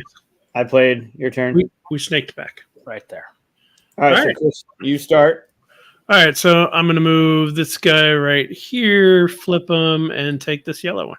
There you go. That's exactly how that works. Nice. You nailed it. All right. I'm going to move this one here. Flip it. Take this one. And flip that back. Well, I rotated it, and now I'm in trouble. There we go. Change your dag. Your Just 90 from 15 to 90. Yeah, I got it. All right, so I'm going to move down here, flip, take the Brontosaurus head. All right. And this one comes out, right? Yes. That one comes out. Yeah, we need to rename the Brontosaurus because every time I play this with some smart person, they're like, Brontosauruses weren't really a thing. Sure. I mean, I just put placeholders, right? That's what I did. So it's the same exact reason why we put an asterisk in the charcuterie rule book next to the tomato that says "we know." And then put a quote of wisdom is knowing that. Well, no, knowledge is knowing that tomato is a fruit. Wisdom is knowing not to put in your fruit salad. Like we put that in the rule book for that exact reason. How many versions of these are there? Is there only one piece per dinosaur? There's one full In set each in era. each of the eras. Yeah. Okay, so like Mike is sitting on an orange, I'm sitting on an orange. So neither one of us is going to be complete the orange, or we got to wait till we get to the next set for more of those completion. Okay, gotcha. Yes. Like I'm sitting on the orange pterodactyl or pterodon head. There isn't another one in the 1. There'll be one more in 2, and there'll be one more in 3. Yeah. Gotcha. All right. Oh, it's a valid species again. I feel like the Brontosaurus is the dinosaur's Pluto. It's a planet. It's not a planet. It's a planet. Like, is it a dinosaur or is it not a dinosaur? Yeah. It's good to know that they are. Your turn, Mike.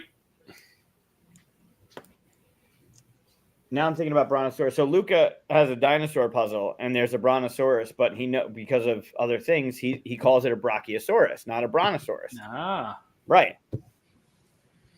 Well, he was doing that. Probably still is. I think, yeah. Right, because Brontosaurus wasn't a thing, but now it is a thing. Honestly, it's the dinosaurs Pluto. That's what it is. right. I feel so bad. All right, what am I doing? All right, so this situation, this is my diagonal archaeologist, and since the diagonal movement is here, I could actually jump. Well, I'm red. Yeah, you're green. I'm green. I'm always red. All right, so this one is my diagonal. I could jump to here if I wanted. Or over here, if you want to get the tail for the... Oh, yeah. Forgot you could hop over. Can you hop over yourself? Yep. Yes. I intentionally didn't want players to be that limited, but I wanted you to have some limitations, and I wanted to put you. If you put yourself in a corner, you're kind of in a bad spot, so you got to be careful about that. The more you know. The more you know. All right, give me a good tile right next to me. Go ahead. How's that? It's all right, not too bad. I can always leave it to Kabuki Kid to write enough to hide Mike anyway, even though I put him over to the right. I don't mind. You can keep me over in the left. I'm totally fine with it. Interesting. All right, so I could do that. And that no shit. That's hysterical. All right, I'm going to jump over here and collect my T-Rex head. And I need to flip. There we go. Good to know. Place the tile. All right. You see that? Getting some of these green ones. Scientists say that may have been the wrong call. That's hysterical. Scientists always disagree. Your turn, Mike. All right. I wanted to be a paleontologist when I was a kid. I think a lot of us did. Yeah, I mean, especially with the Jurassic Park thing and everything, right? Yeah.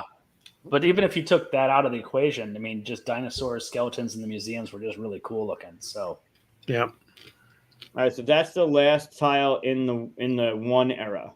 Yep. So one of every one has been out or is out. Now we'll start, and you might see a duplicate come out because there's one of every one in 2 and one of every one in 3.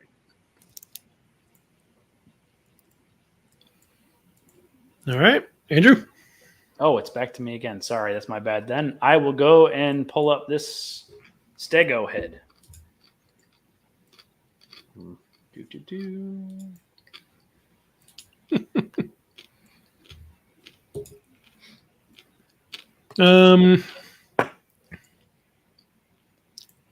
I guess I can't hop over here. Nope. You cannot. So pink, or pink is what it looks like on that one. Yeah. Oh, well, I mean green or purple. Yeah, for the other one. I'm just saying for this one. Yeah. All right, so I'm going to go here. So what happens whenever I get all of this? So that one has a special power. You've now completed the first skeleton in the game, and you get to move one of your archaeologists to any square from where they are. Oh, nice. Okay. I would say that one's off limits. I'm going to put this one Until here. it finishes? Yeah. All right. All right. Chris doesn't like the game. He's trying to rush it. Yeah, he's telling us exactly what he feels about it, huh? I see. I'm just trying to get more skeletons. Okay. It's like, I've had enough of this. I don't want to score any points. I'm just going to get a couple of quick ones. Yeah. All right.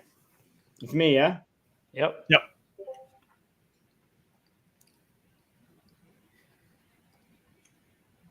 Okay. All right. So then I'm going to need to... I really should do that first.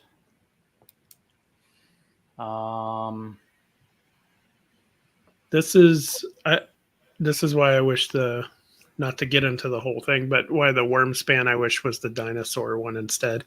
Oh, I would have loved that as a different. Yeah, that would have been really cool. Just for all the facts that you could have on there, you know. Mm-hmm. Man, it almost makes a skeleton right here. Look. Yeah.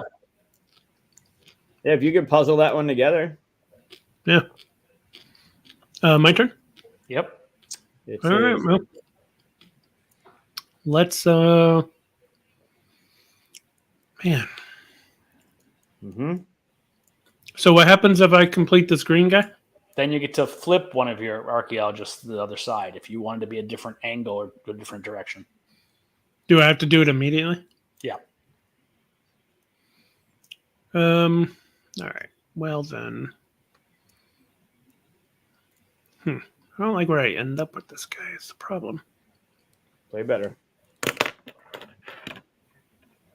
Let me go over here. I'm going to take this guy. Go ahead, Mike. I flipped you. Oh, thank you. I flip him. I flip you. Oh, that's in my hand. Yeah. All right. I'm gonna sure it is. I'm gonna bounce over here and get this guy. Get my stego head.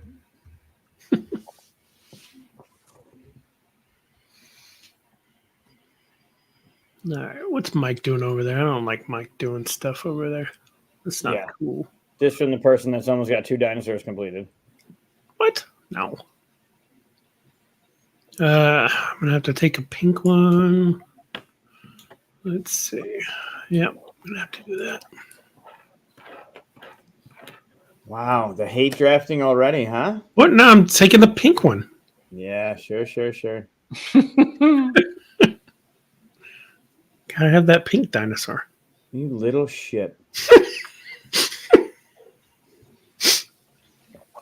I want those moments, the little telling people names. I want that in this game, so I'm glad to hear it. I know he did it on purpose. What? No. Don't fucking lie. But then what did you just do on purpose? Just saying. If you're gonna do it, I'm gonna do it. It's military and 7 wonders. If you do it, I'm gonna do it. Absolutely. All right, I'm gonna pop over here, flip that there, take this one, move these over here.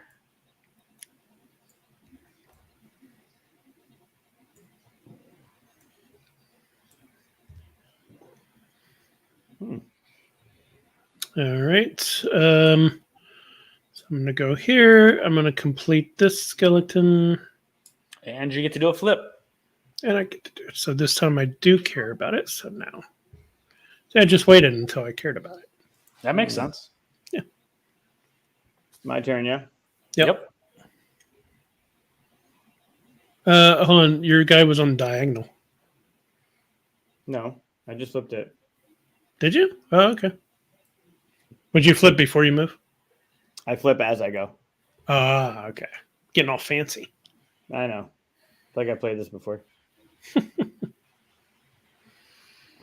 Well, it's not worth as much, but it gets me where I want to go. So I'm going to do the jump over here. Ooh. Welcome back. This one.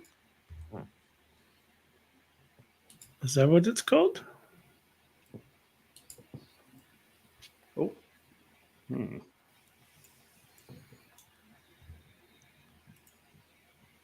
he's working on a T-Rex over there. It's me. So Mike, when this game comes out, I already have my lapel pin for my suit. It's going to be this guy right here. Well, yeah. That's great. Where'd you get it? Can we get more? I got it from a street corner vendor who just had a bunch of pins sitting out, and I saw that. I was like, I got to have that. I know which company makes it. I can try to find out if we can get more of them. What we should do is do different, like pick a dinosaur and make the different bone sections in lapel pins. Oh, and then you got to like get the pins to make the dinosaur. And you could pin them together on your. Oh, that'd be awesome. Actually, that'd be really cool. You're go Googs. Me. See, if I really wanted to be a dick, I would go here and take that. So I'd have 2. Absolutely. That's 4 points. You're going to turn that down? It's a good one. It is. It's a good one.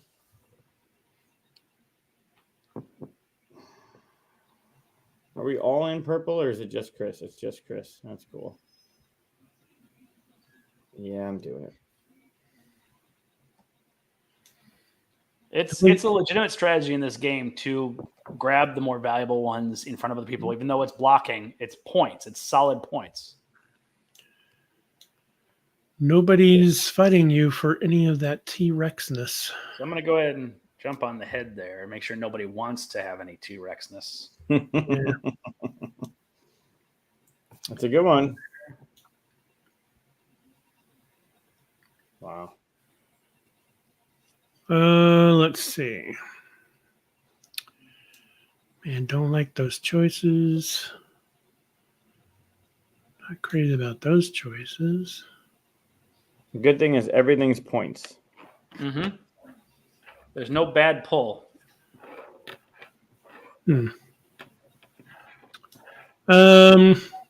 Probably help if I remember that I was red. All right, I'll go here. I should have made an orange just for you. I'm sorry. Good thing. It's a good thing we're going into development. Oh, look at that. I got 2 hits. Good. I already have that one. I'll go here.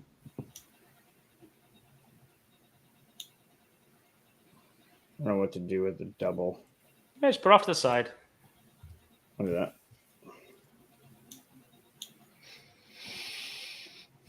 Yeah. It appears a 3rd time, though, doesn't it? Yep.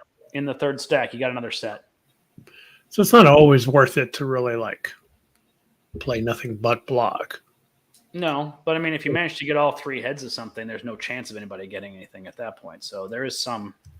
Oops, Sure. Yep.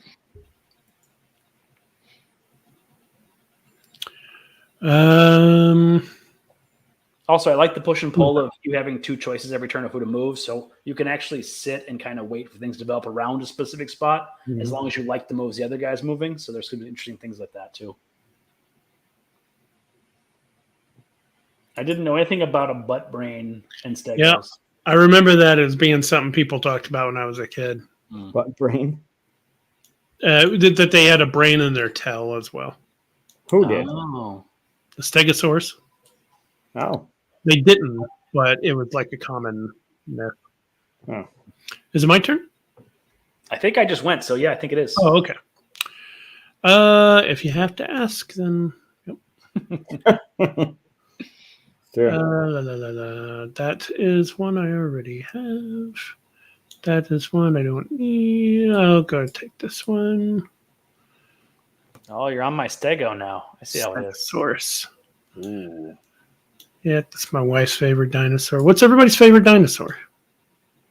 I'm a Triceratops guy. That's me too. Those were the coolest ones. Big old shield and 3 spikes on your head. That's pretty cool. Yep.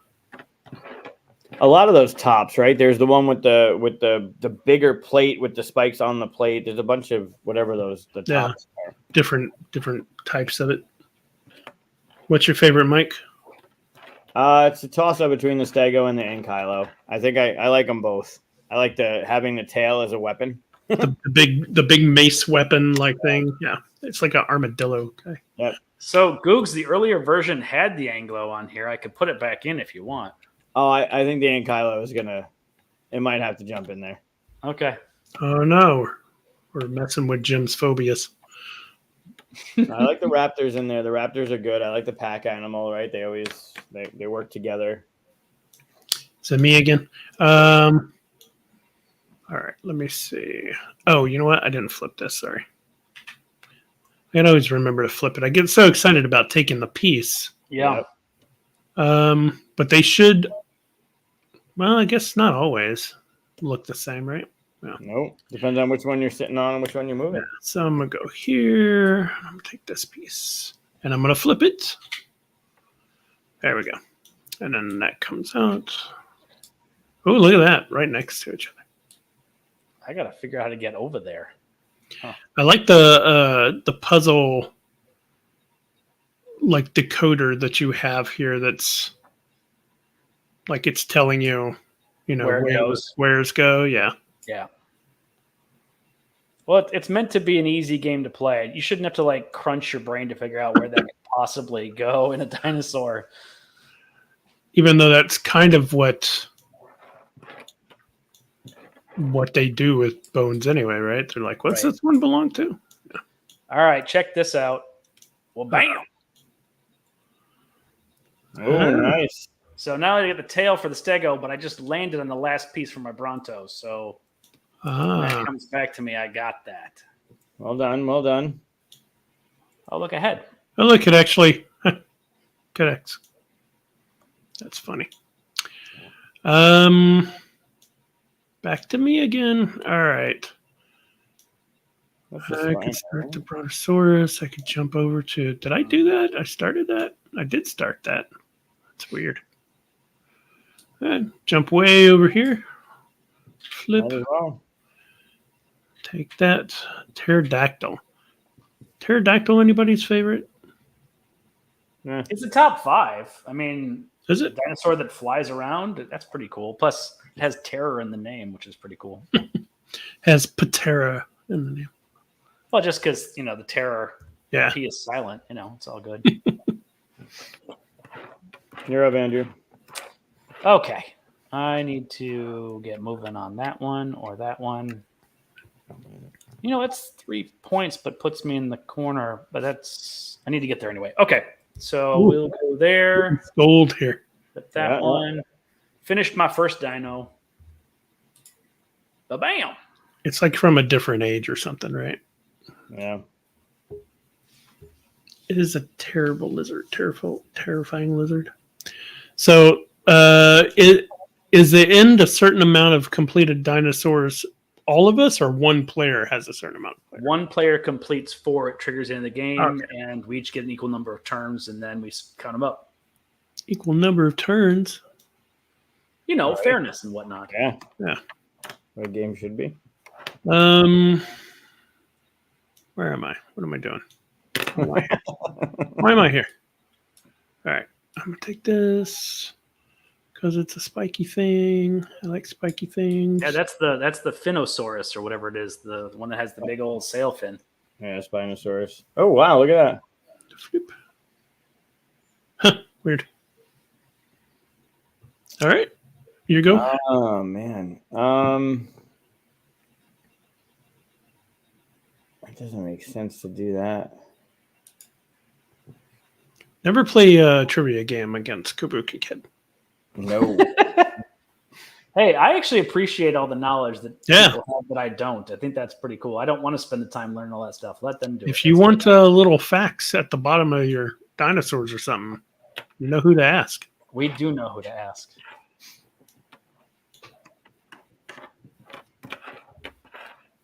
Done there, Googs? I did my thing. Yep. All right, so I'm going to go here. Pull this one as a duplicate. There we go. What am I trying to do? I forgot what I was doing. Dinosaurs. I'm looking at too many things. That's my problem. Too many things. All right, I'm gonna jump over here to take this head. Heads are good. I like heads. Heads are valuable. They sure are. Go, make it go. I don't know which one I want to do. Also, I don't know why you had her jump on the raptor head. You shit. You already got a raptor head. I'm just trying to get somewhere. That's twice.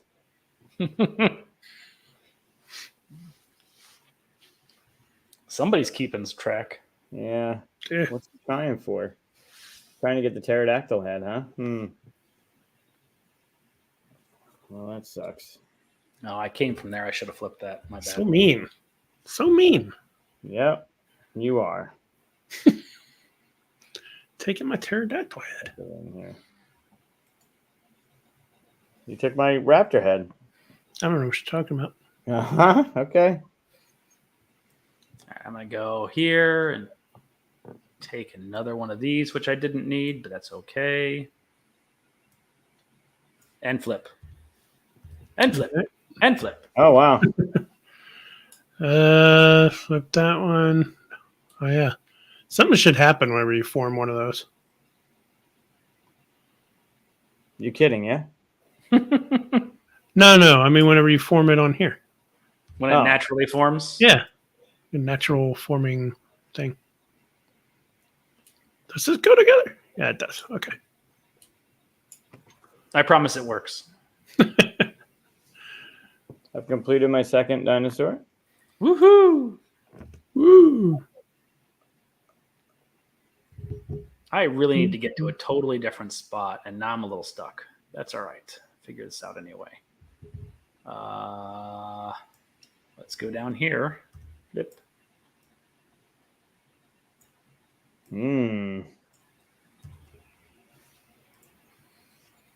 All right. Go right here. I already have one of I hate you. these. That came out of nowhere. All right, Mike. Come on, give me a good one. And not quite. All right. All right. I will go here. Flip. Take this guy. There. Wow, a lot of reds. There's more reds and purples than there are anything else. I guess also, never mind. Blues and greens. There's a lot of those too. Never mind. Slightly more purple than anything else, though. I'm supposed to be doing stuff, huh? Let's see. What do I want to do? I want to. Well, I guess I'm gonna go down here. That is a third dinosaur. It is. Click. Flip your piece. All right. Got excited. Uh-oh. Googs is trying to get a quick finish. I see how it is. I'm going to try. I don't know where to put this one. That's not nice. I don't know if there's going to be enough time to get that. So the question is... Yeah, let's see what he's got going on over here. Ooh, so close to your T-Rex. But you're flipped wrong. I am.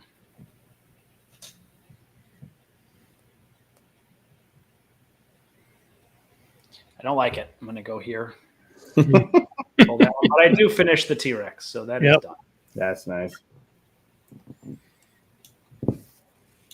Oh, I need that. Another one of those. Oh. Get up there. Can't see any of that stuff in here. Oh, okay. I'll pop up over here. Take whatever this is. I'm sure that goes over there somewhere. Ooh. Ooh. That sucks. Oh, I'm going to flip. Go ahead.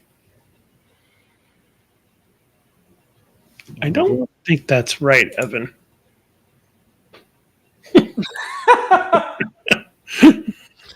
I like that it isn't in Evan's brain, though. If that's how that works. That's cool. And what does San Diego mean, Evan? It means classy. I need to flip. All right. I'm going to take a little one here. San Diego. When in Rome. Yes. That was you, yeah. That was me. What do I want to do? I want to do a thing that isn't available. Guess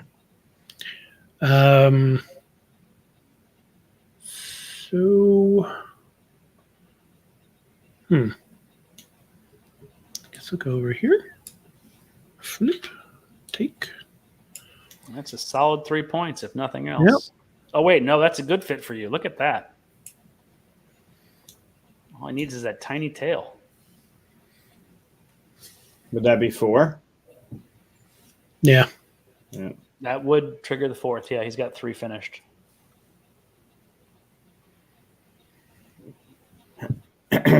right.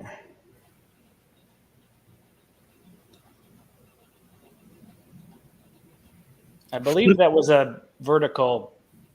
I think it was an orthogonal. No, I flip it Yeah. as I move Oh, you it. flipped first. I Yeah. missed it. Okay. He flips it while he moves it like he's all special. You are tricky that way. All right. Yes. You know what I don't do? Forget to flip it.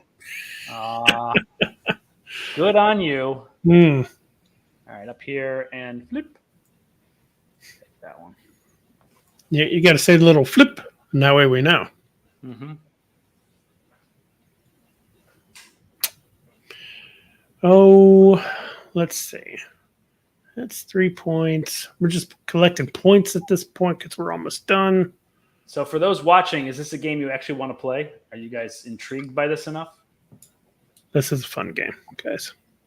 Thanks. I realize I'm pandering here, but I still want the validation. Tell me. Pander. There you go. Jim says he'll play it. Nice. And if Jim will play it, I don't know about that. You going to start that one now? Drop this one down here. Flip. Ooh. That one. So no Brontes are getting completed this game except mine because I took another of the 4 legs. Seems harsh. A little bit. Take that one. All right.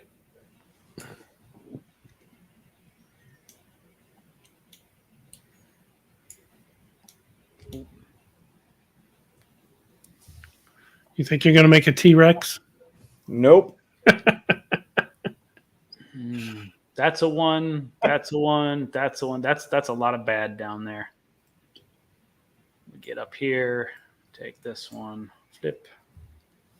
Replace. Flip. That's my third Stego. My third. Nice. I'm not getting a 4th, I don't think, but I got 3.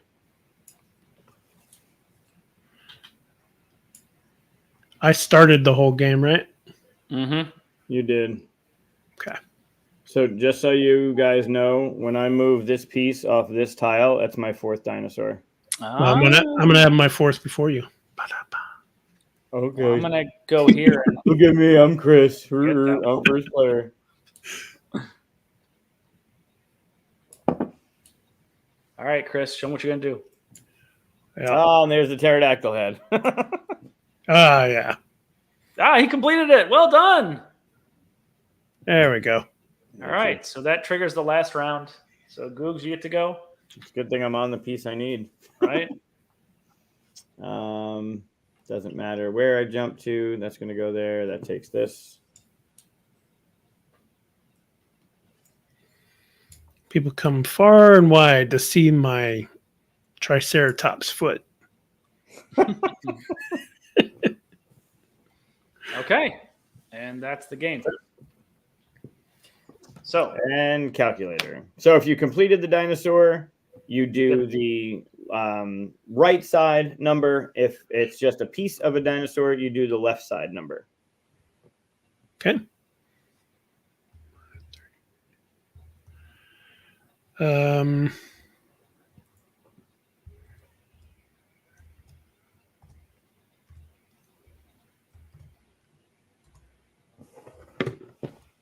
This is the most riveting part of the entire show is when of we're course, silently putting numbers into a calculator.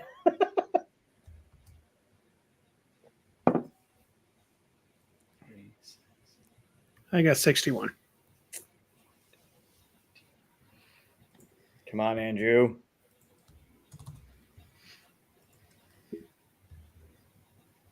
Why are you saying it like that? Because I don't want him to get a higher number than I have. 40, 57, 74. Get out of here. Yeah. Oh, I had some big ones, 3 17s, and then a bunch of 3s and 4s on here. so who wins the tiebreak? You have a tiebreak? No, I don't think there. I think we got close. We were 1 point off, and I sent Andrew a message when we were playing. What's the tiebreaker? But we don't have a tiebreaker. I think biggest monster ought to be biggest dinosaur, which would be the purple. So you absolutely would take the tiebreaker. I will accept that, but I'm not gonna. I mean, my co-host is the one that brought that up, and you are the designer. So what do you feel? You also have the most completed dinosaurs too. So either one of those seems like it would be. It's the hardest to complete a big dinosaur. Completing a little one is easy. So yeah, I would give you full credit for. I feel like tiebreaker should be the hard thing to do in the game, and so that is the hard thing.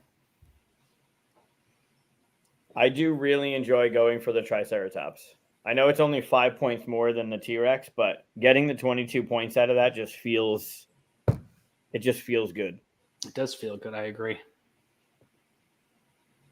So that's digging for dinos, and I can't wait to see how your graphic designers come up and nail this one in a totally different way. Oh, it's gonna be good. That's fun. Yeah, I like it. Gonna retheme it to dragons. Something else, yeah, dragons. We're gonna call it digging for worms. Different earthworms and grub worms. Yeah. Thank you. All the skeletons look kind of the same. Yeah. Just knotted up in different ways. Yeah, so we got some graphic design work to do to obviously the colors, make sure the colors aren't so close and they're more colorblind friendly, and figuring out. I really like the highlights of what piece it is in the puzzle. That makes sense. I like the different. It is still worth points. I also really like the puzzle of how these things work, because you can't just go back and forth. Like as soon as you move one, it flips. So you can never. That piece could come out. That the T-Rex head could come out right where you went from, but you got to figure out how to get back to it before somebody else does, because you can't just jump back and forth between a piece, install the game, and whatever. There's so much really fun stuff going on in this game. I'm so happy that we got to work on it. I can't wait to show what it's going to look like. And I've said this before, I'll say it again. I really wanted you to pick up any one of my games because I can't wait to see what you do with it. And I was very happy that you picked this one. I think this is going to be a great fit for your catalog, and it fits right along with the side of the weight of the stuff that you're doing. There's a little bit of a puzzle there, but it's not inaccessible. It's not over the top. It's not crazy to try to really dig into. And so I appreciate you. Yeah, I love your designs. I'm glad we finally got one. I really do like that woodpecker one. There's the other one that you worked on that I would love to work on. But yeah, I'm happy with this one, and it fits right. It definitely it's a little down home for me now because Luca is really into dinosaurs, and we do a dinosaur puzzle, almost the same puzzle, almost every day. So there's a little bit of a thing there too with getting to work on a game that has dinosaurs, because then in the future Luca and I can play with it. Like there's a lot with this one. Also, you're pretty awesome to work with. Like I'm happy we finally landed on something right after all the time after Daryl introduced us. What 2 years ago? Yeah, it was 2 Gen Cons ago. Yeah. Yep. So yeah, that was fun. Thanks for the game. Yeah, I like this. Thank you so much for playing, Chris. I appreciate it. Yeah, I enjoyed it. I would get this one. There you go. That's even if Mike worked on it. That's our pull quote. I would get this one. I would get this one. Even if Mike works on it. That's the full quote. All right. Before we go tonight, though, I want to ask one more question of you guys. And that is, because my podcast, Tabletop Submarine, and my co-host, Josh, works so hard on it, I really want to give him a shout out. But I want to hear, what is your favorite board game story? What is one moment in board gaming, one game you played, one thing? What is your favorite story to tell on this? I want you to tell a story maybe you haven't told very often, but a favorite moment in board gaming. I know mine. Mike, well then go. I don't know if I told this on your show when I was on, but so Batman, I've already talked about it. Richard and I are already working on it again, but when this game came out, it released in October of 2018, but it was not at Gen Con of 2018. And I stopped by the booth to just check on how the demo was going. And I introduced myself to the gentleman that was demoing it, and he had a couple questions, and a bunch of people came up and were going to play, and they had it set up for 4 players. And the guy asked, without revealing who I was at the table, the guy asked, would you like to play? And I was like, yeah, sure. So I'm playing Robin, and they're playing through it, and I'm not stepping in. I'm letting him do the whole teach, and they're playing, and they're rolling the dice, and they're doing their thing. And it came to a question about the rooftops and the battlefields.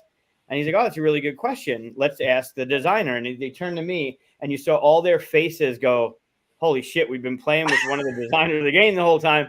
So we started talking about all of the stuff, and we played through it, and we won. It was really good. And then I stepped away, and new people came in.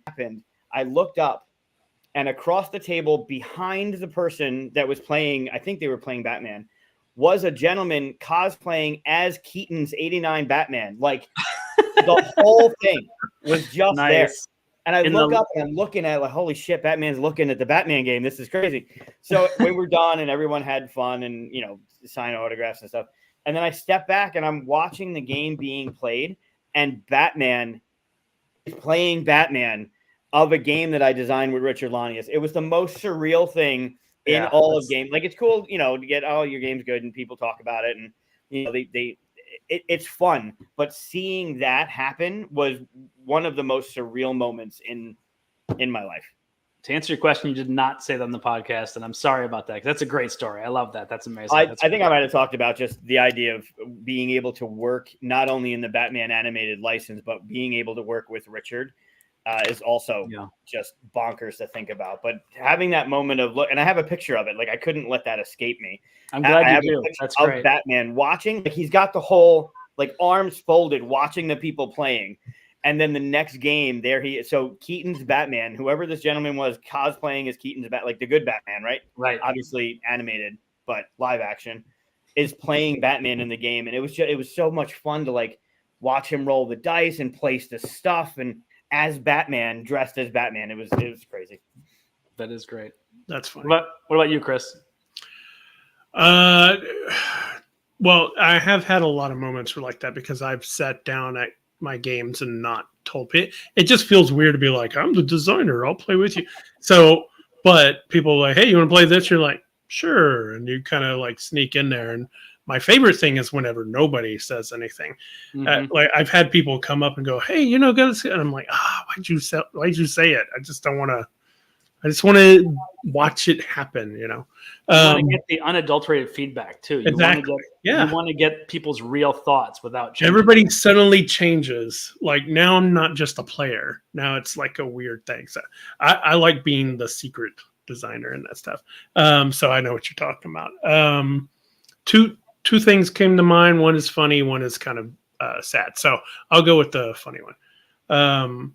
Well, the sad one I'll say real quick is that the last game I ever played with my dad before he passed was Asking for Troubles. And that one is like a big thing in my head, obviously. But it's great that he got to play your game before. It was the one time he got to play it. He was like, this is great. It was right after it got published and stuff. So he got to see the full thing made and stuff. Bunch of little moments, and like, there's this game that my brother and I used to play called Supremacy. Don't know if you've played it or not. Sure. Way back in the day. And there's this thing where you're supposed to decide, like, am I going to do this or am I out? And the way we always did it was you had like a submarine, which was like a long piece of your color, and or a troop, which is a short piece of your color. These were the player pieces. So a long piece would be yes, and a short piece would be no.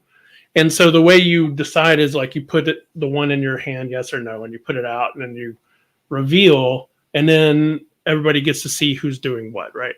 So at this big time in the game where I'm like, oh, I've got all my plans ready and stuff, I put out my hand and we reveal, and I go, because I put the wrong piece in there, and it surprised me more than anybody else. And everybody else knew that I had the game, and I totally wrecked the whole game I was so confident that I put in there. And it's still, any game that has me like put out a thing to do this, that's the thing that pops in my head. I start laughing. So I can only imagine. And we've all done things like that. Absolutely. It's a little self-sabotage by accident. Yeah, absolutely. I know this.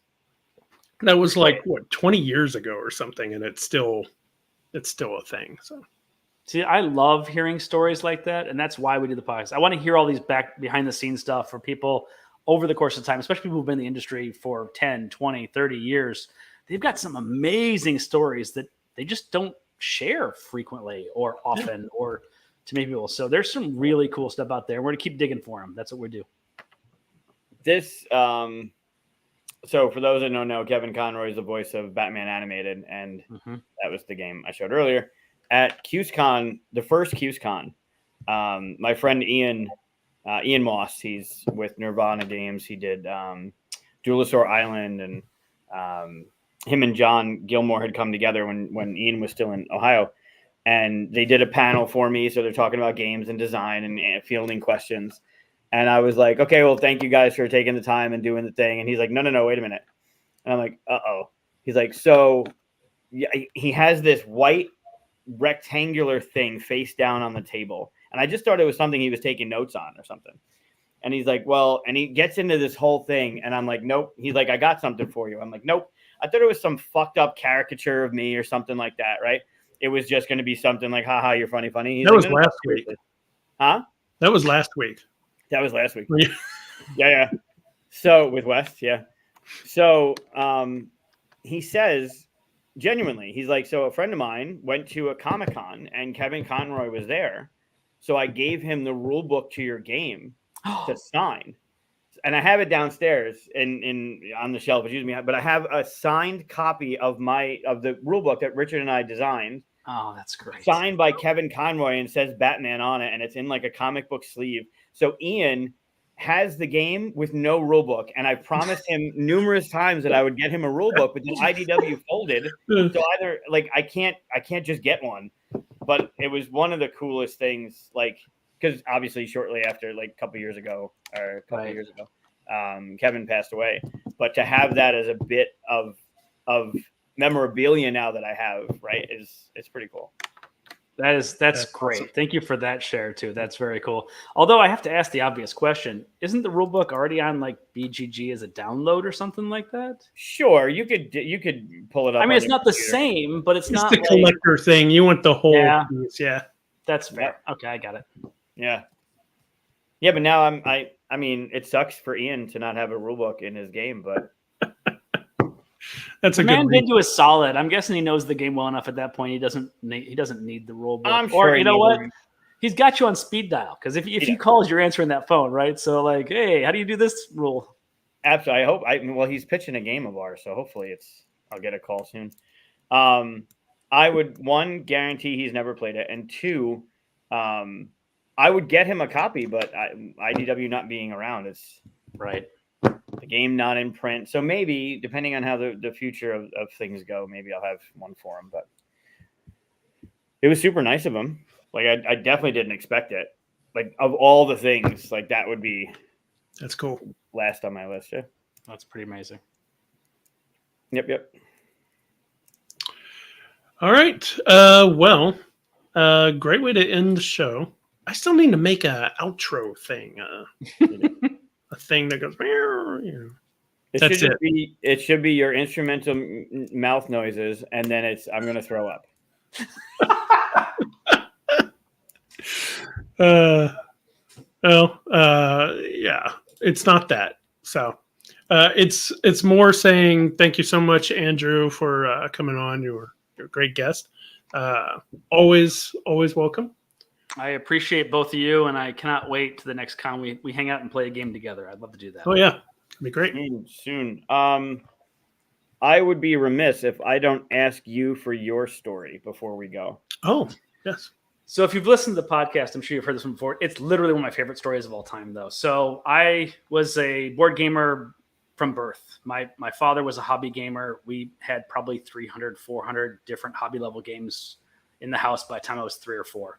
So I was playing, educational stuff for kids, obviously, but advanced educational stuff. So things like Bazaar or like Enchanted Forest or stuff like that I was doing. Then I moved up to Avalon Hill and stuff like that. And I remember there was a con that was local in Detroit, which is where I grew up. It was, MetroCon or something like that. I can't remember what it was, but it was what I would consider to be a local con, not a big one. Didn't attract from much further out than the suburbs or whatever not, but had a presence.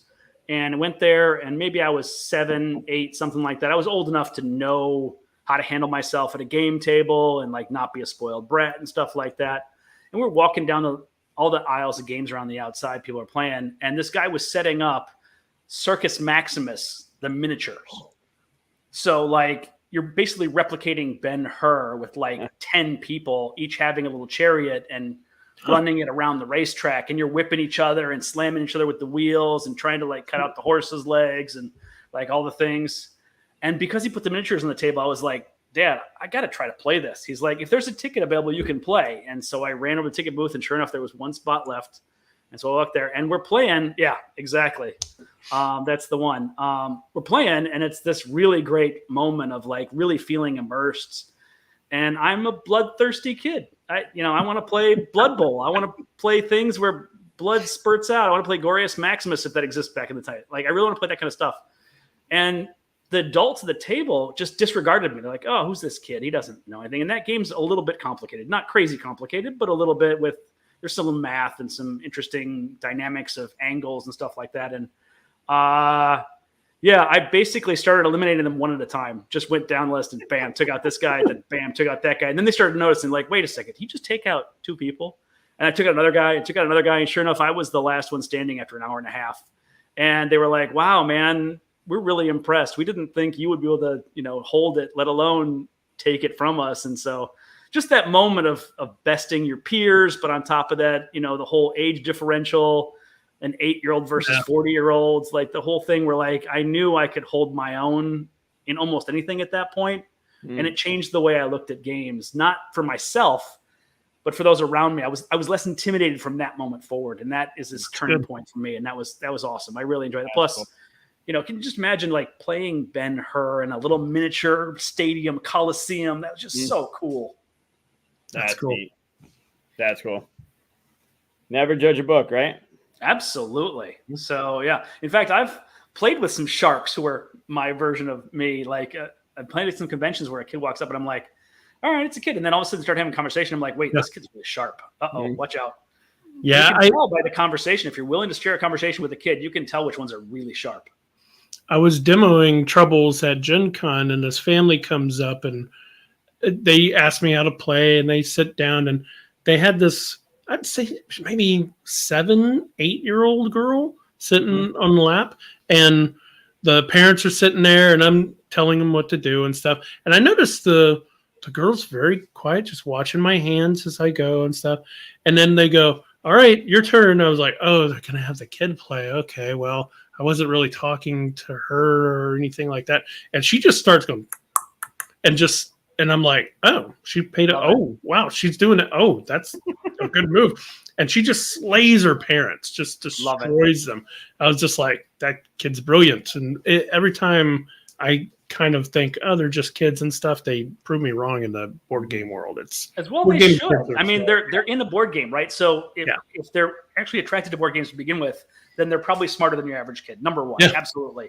But also, if you play board games, you automatically think tactically, which I think it's a really good skill for life on top of that. So I'm very thankful that my parents had 2 rules in our household growing up. There was no shortage of books and no shortage of games. So I had basically a game library the entire childhood, and then I had a real library. And between those 2 things, you can learn a ridiculous amount about life. Yeah. It's amazing. Yeah, I learned my geography from Axis and Allies, but it's all wrong now. Nothing we learned as a kid. Pluto isn't a planet, and brontosauruses don't exist, but now they do exist. Bring Pluto back. It's all for Pluto's a planet. All right. Well, say like and subscribe, because I always forget to do that. Right. Andrew, it was a pleasure. Thanks for coming on. Yeah, thanks for having me on. And I don't mind being a fill-in guest. If you ever need me, let me know. Nice. Speaking of which, real quickly, I played Trails of Tucson after you posted it last time. Yeah. And I got lost in the middle, so I had to go back and do it again. But I ended up with a score of 68. So just letting you know, that was my first time playing it. I kind of liked it. It's cool. But I happen to like Voyages better. Have you played Voyages yet? Not yet. Postmark Games. All right, next time we hang out, I'm teaching you that one. That's really cool. Okay. At TantrumCon, we ran that for Tabletop Submarine because we call our listeners Voyagers. So it was like a natural thing. But that's brilliant by Postmark Games. Royal Muldoon and Matthew Dunstan really nailed that one. That's probably my favorite rolling right now. Oh, Dunstan's a co-designer on a few things. He did Vivid for Floodgate. That's cool. All right. I'll look into that one. Yeah, Trails of Tucana I love. The new one's okay. The tile drafting one that they kind of flipped it on its head, and you take the tile and have to put it on the terrain that's flipped. But that flipping right, I love it. That and Corinth come with me everywhere. That's great. Very cool. All right. Awesome. Well, everybody, thank you for watching. Appreciate See you. you next week. And Do you have a This Is a Play this week coming up, Mike? Yep. Oh, all right. So what are you playing this week? It's going to be a quick one. Wes is already heading to Gamma. He's staying with family, I believe he said. So I don't know what we're going to do. It'll be something quick, though. But, yeah, we'll do something somewhere around 6 o'clock on Friday. Be on the lookout for that. Bye, everybody. All right, bye. Have a great night. Yeah.